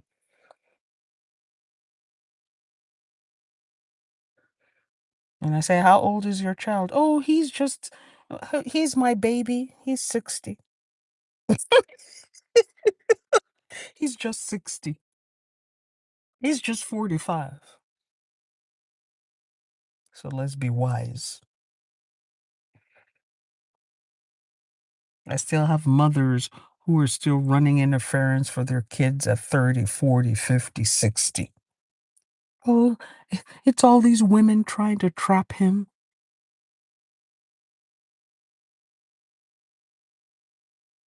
The women are trapping him. He's not doing it on purpose. It's all the women coming after him. They set traps for him. He's innocent. Ma'am, your son has 10 children from 6 different women. Yeah, they trapped him into it. He doesn't want them. He doesn't love them.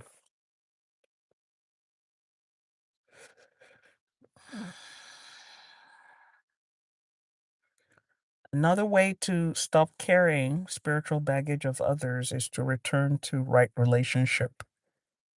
And when we talk about returning to right relationship, I mean returning to right relationship with your ancestors, with your spirit guides, with your guardian spirit, and with your own spirit. Sometimes you need to reconcile with your own spirit, you, not some other spirit out there, but the spirit that you are carrying. There are some people who are in enmity with their own spirit.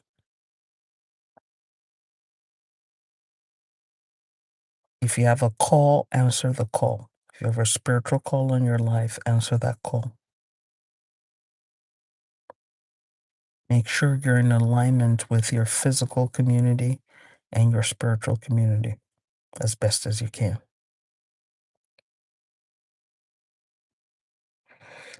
Another thing to do to stop carrying spiritual baggage of others is to get competent support. Not every situation is a solo fast and pray problem. People are like, oh yeah, let me just fast for 1 week and the problem will go away. And then you fast for 1 week, it doesn't go away. And then you're like, okay, let me fast for 2 weeks. And you fast and it doesn't go away.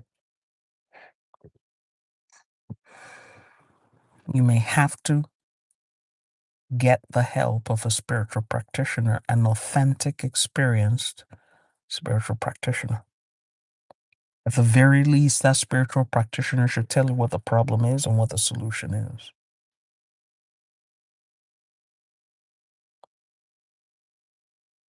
And there's nothing wrong with going to 2, 3, 4 different spiritual practitioners just to triangulate your results.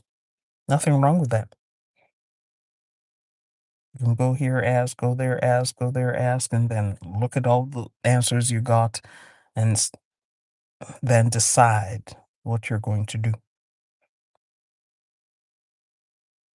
But it doesn't make sense to be going to all these spiritual practitioners and do nothing.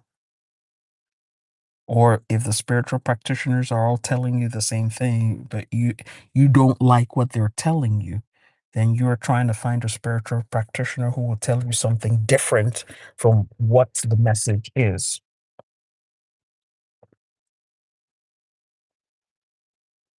Okay. So I want to give you a do-it-yourself ritual that you might find helpful. Okay.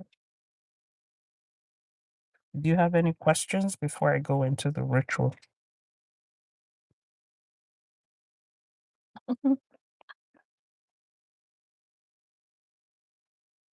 Remember, we have a cord cutting ritual on July the 12th, next Sunday at 10 a.m. CST.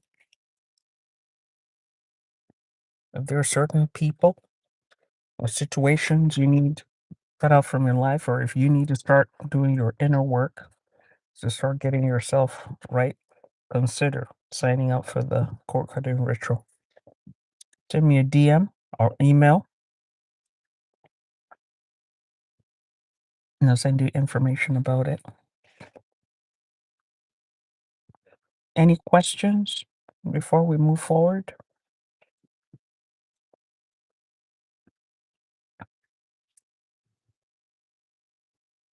If you're a member, well, make sure you watch today's member video to hear what happened with these peanuts during our gratitude ritual today.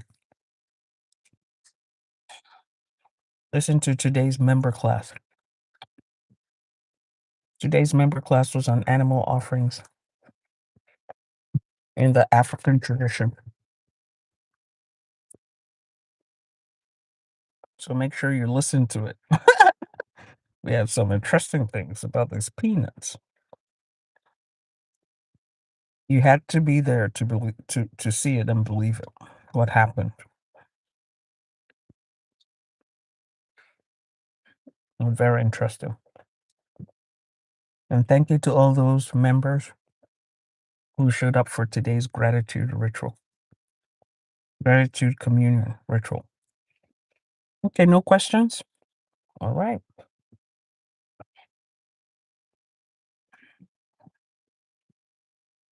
Here's a gentle way to return yourself to your own energy. Remember, this is not a substitute for medical or mental health care, and is not an invitation for you to go out and start looking for spiritual conflict, just to reset you. So for this, you will need a clean bath or shower. Make sure you're writing this down. Don't come back and say, "What did you say?" If you come back and tell me, "What did you say?" I'll say, "Go and watch the replay on YouTube." So get a small bucket or bowl. Get some cool water, plain water. You can get some salt of your choice, including Epsom salt.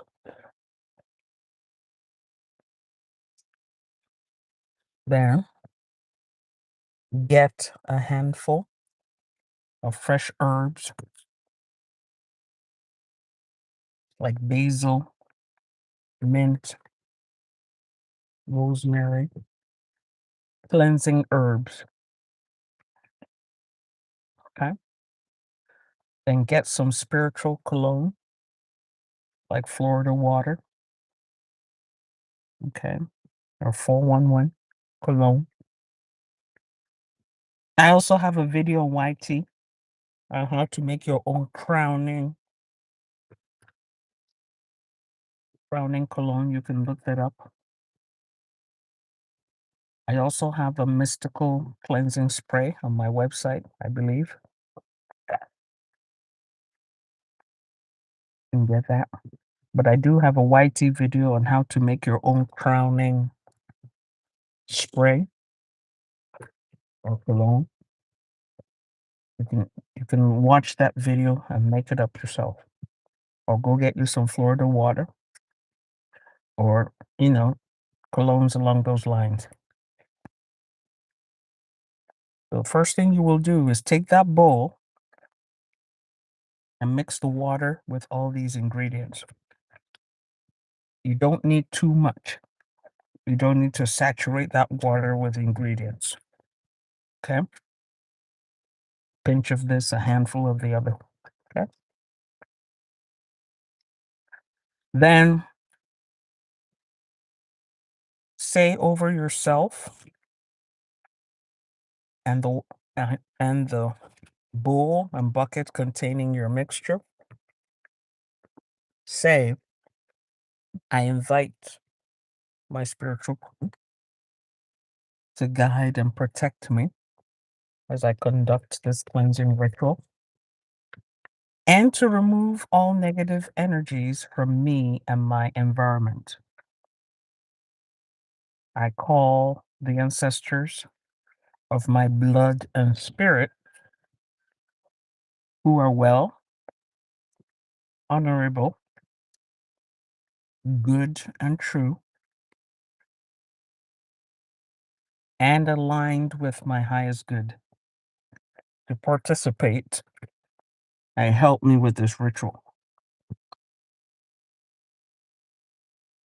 Those ancestors and spirit guides that are not well and who act contrary to my desires and needs must stay away. You can say these in your own words, or you can say it exactly as I have given it. This is the invocation you will say.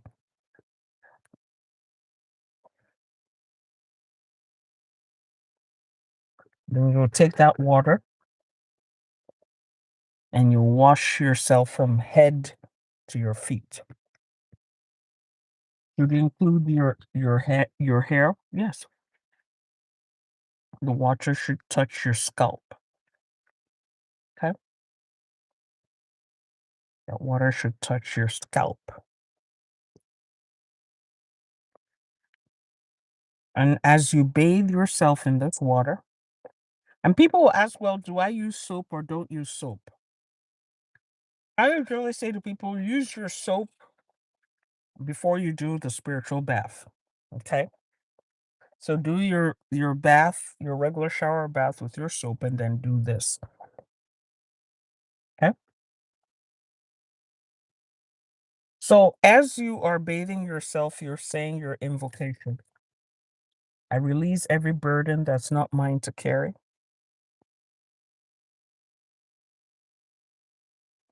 I renounce assignments I never agreed to.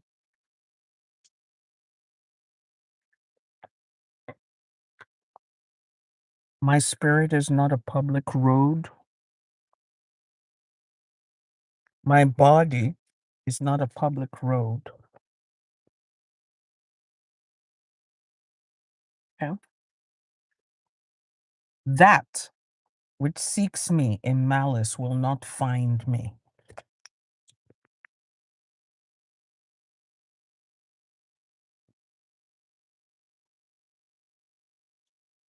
I call my energy back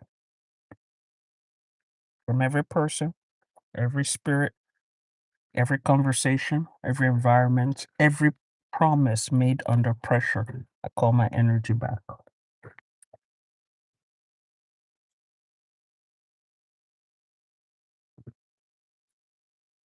I return to my right mind, my right heart, and my right destiny.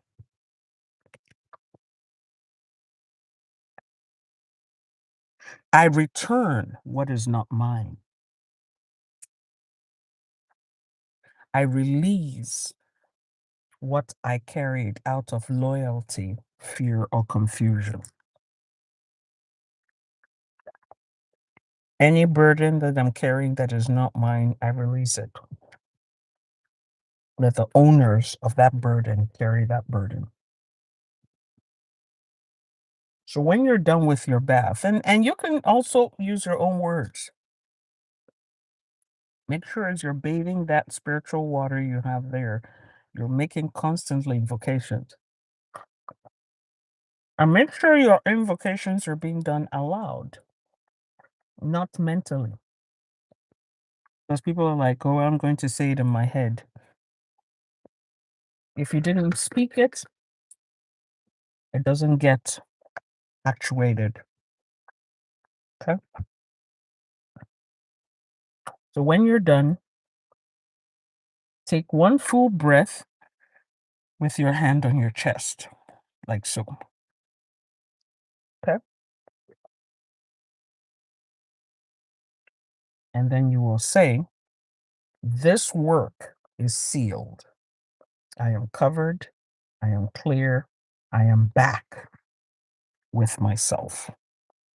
Okay. Then sit quietly for a few minutes. Let your nervous system settle. Don't force yourself to see anything or hear anything. But sometimes people are like, okay, let me see if spirit guides are going to tell me something. No, you're not going to force yourself to see anything or hear anything. Okay. Allow yourself to air dry and put on clean clothes.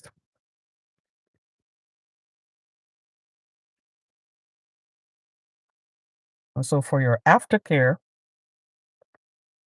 make sure you drink water. Avoid reopening the story by rehashing what happened and who did what to whom immediately after. This is not a time, okay, you did your spiritual cleanse. Oh, let me go share a piece of my mind with that mofo that's causing me problems. It's not the time to do that. You've just done the spiritual bath. Sit quietly. Let your spirit receive it. Let your nervous system settle down. Okay. As soon as you can, preferably right after the bath, make an offering of fruit, flowers, incense, and drink, alcoholic drink, and water to all the spirit guides you invited to this ritual. Now, remember that I'm also a very practical person and a healthcare administrator. So the fact that I'm a spiritual practitioner and teacher doesn't mean that I'm silly. I'm also pragmatic. If you persistently feel unsafe, disoriented, or panicked, make sure you get real world support and community care. If you need to get therapy, go get therapy. Many of you who follow me for a while know that I'm a big advocate of therapy. I've gotten therapy in my life and benefited from it. If you need to get therapy, this is not a substitute for therapy. It's an adjunct to therapy. Okay.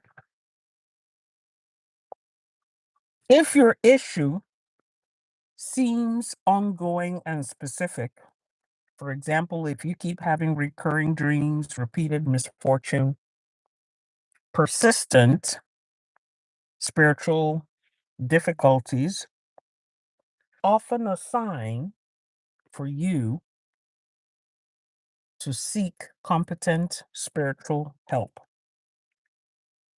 rather than escalating the do it yourself work. So, if after doing this cleansing bath, you're still having the issues, maybe the issues are even getting worse or they're happening more frequently, or you're having all these weird dreams, hie yourself over to a spiritual practitioner. Okay? Speak with an authentic spiritual practitioner. Tega water and Florida water mix in water for spiritual bath. Yes, you can. You can mix colognes if you want to. There are hundreds of colognes out there you can use. The magic is not in the cologne that you use. And remember that I had issued a challenge at the beginning of this class 2 hours ago. What are the 4 levels of spiritual protection that everyone must have? If you can answer that question, put it in the comment section, and I will give you a free dream interpretation prize. Remember, our card cutting ritual is next Sunday at 10 a.m. CST. If you want to reserve a seat, send a DM on email. And I also posted the information on all my platforms. If you learned something from today's class, let's have your AYE, in the comment section.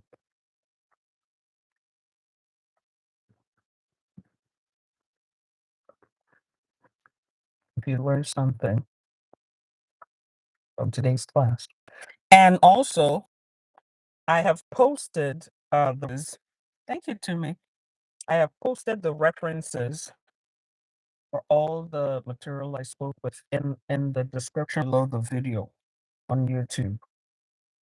So if you want to read more on it, you need more information, go to the description box below the video on YouTube and you will see references. Okay. Because what we talked about has actually been documented, academically documented. So you don't have to be worried that everything I'm saying is just off the top of my head. I know I have some of my personal experiences and the experiences of others, but a lot of this has also been academically documented. You're welcome. Ms. Kiana, it's the same question that I asked earlier.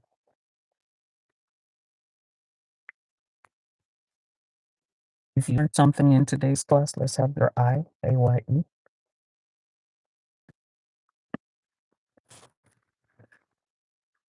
Welcome.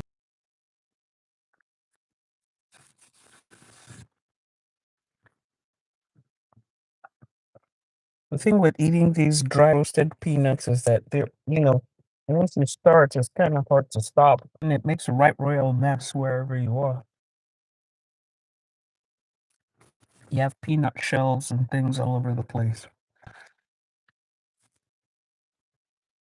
Okay. All right.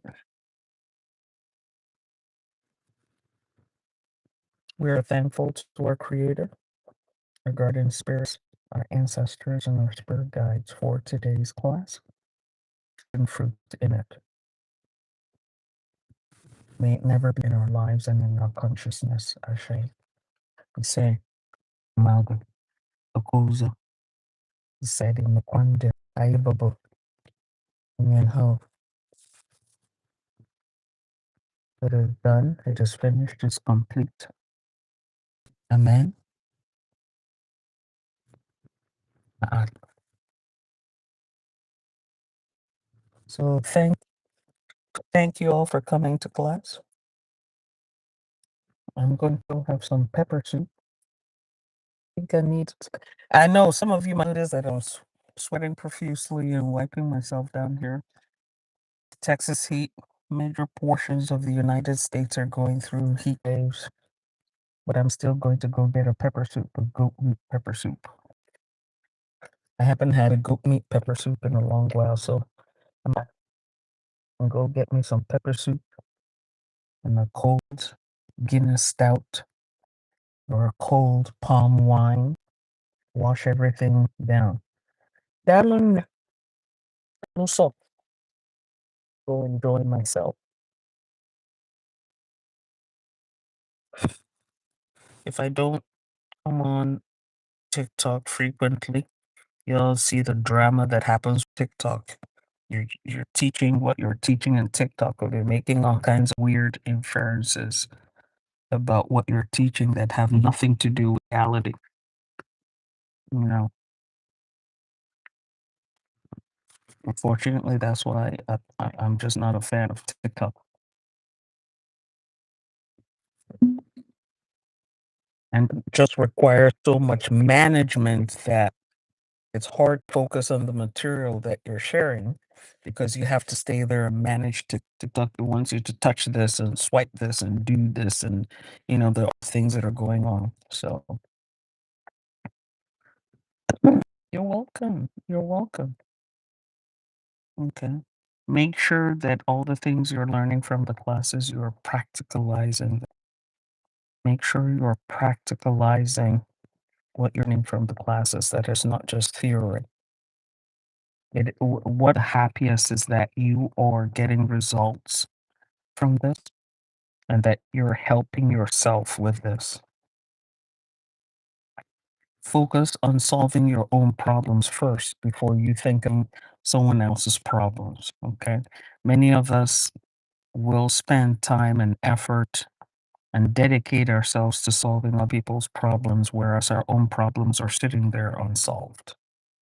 So focus on solving your own problems first. You cannot pour out to others if you are empty. And you cannot help others along if you're lame. There are many who are concerned about our children or grandchildren. We want to set up things generationally for ourselves, our children, our great children, our family. But you cannot set up spiritual help, material help, financial help. You can't leave those kind of legacies if you have not situated yourself first. Okay. So do you know any rituals? How will that add money to my bank account?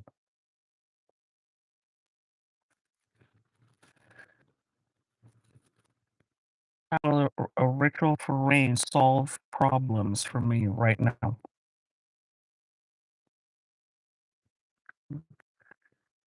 So with everything you're getting, with all the information you're getting, with all the knowledge you're getting, remember to make money. Multiple streams of income is the name of make money. Stockpile money. 95% of the problems you will face in your life will be based on money. 95%. That's a huge majority of the problems you will face in life will be based on money. You have the money, find ways of getting the money. Well, absolutely. You're talking about you. I asked a question for myself. How will ritual for rain help me? I didn't say help you. I said, how will that add money to my bank account?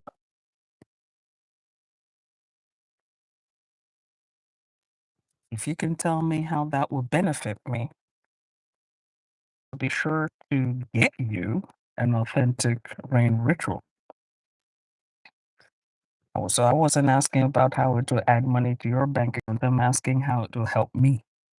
Will that put money in my bank account? Okay.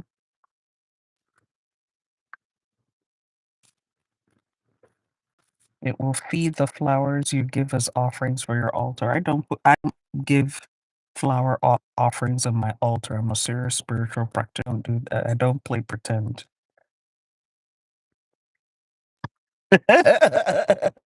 Okay. So if you were in my class today, you would know what I'm talking about. I don't do flower offerings. That's not the spiritual practitioner I am. I'm a spiritual practitioner that works for result. All right, TikTok folks, love you all. So you know, Oop, this device is like what? Yeah, I yeah. Ah, I'm about to pour this in my. Oh, I forgot I have these shells. That's the thing with these peanut shells. If you're not careful with them, they'll make a grand mess everywhere. Just make a mess everywhere. Yeah. So no, my dear, I'm not that kind of practitioner that gives flowers and incense as offerings on my altar. Mm. All right. Love you all. Talk to you later.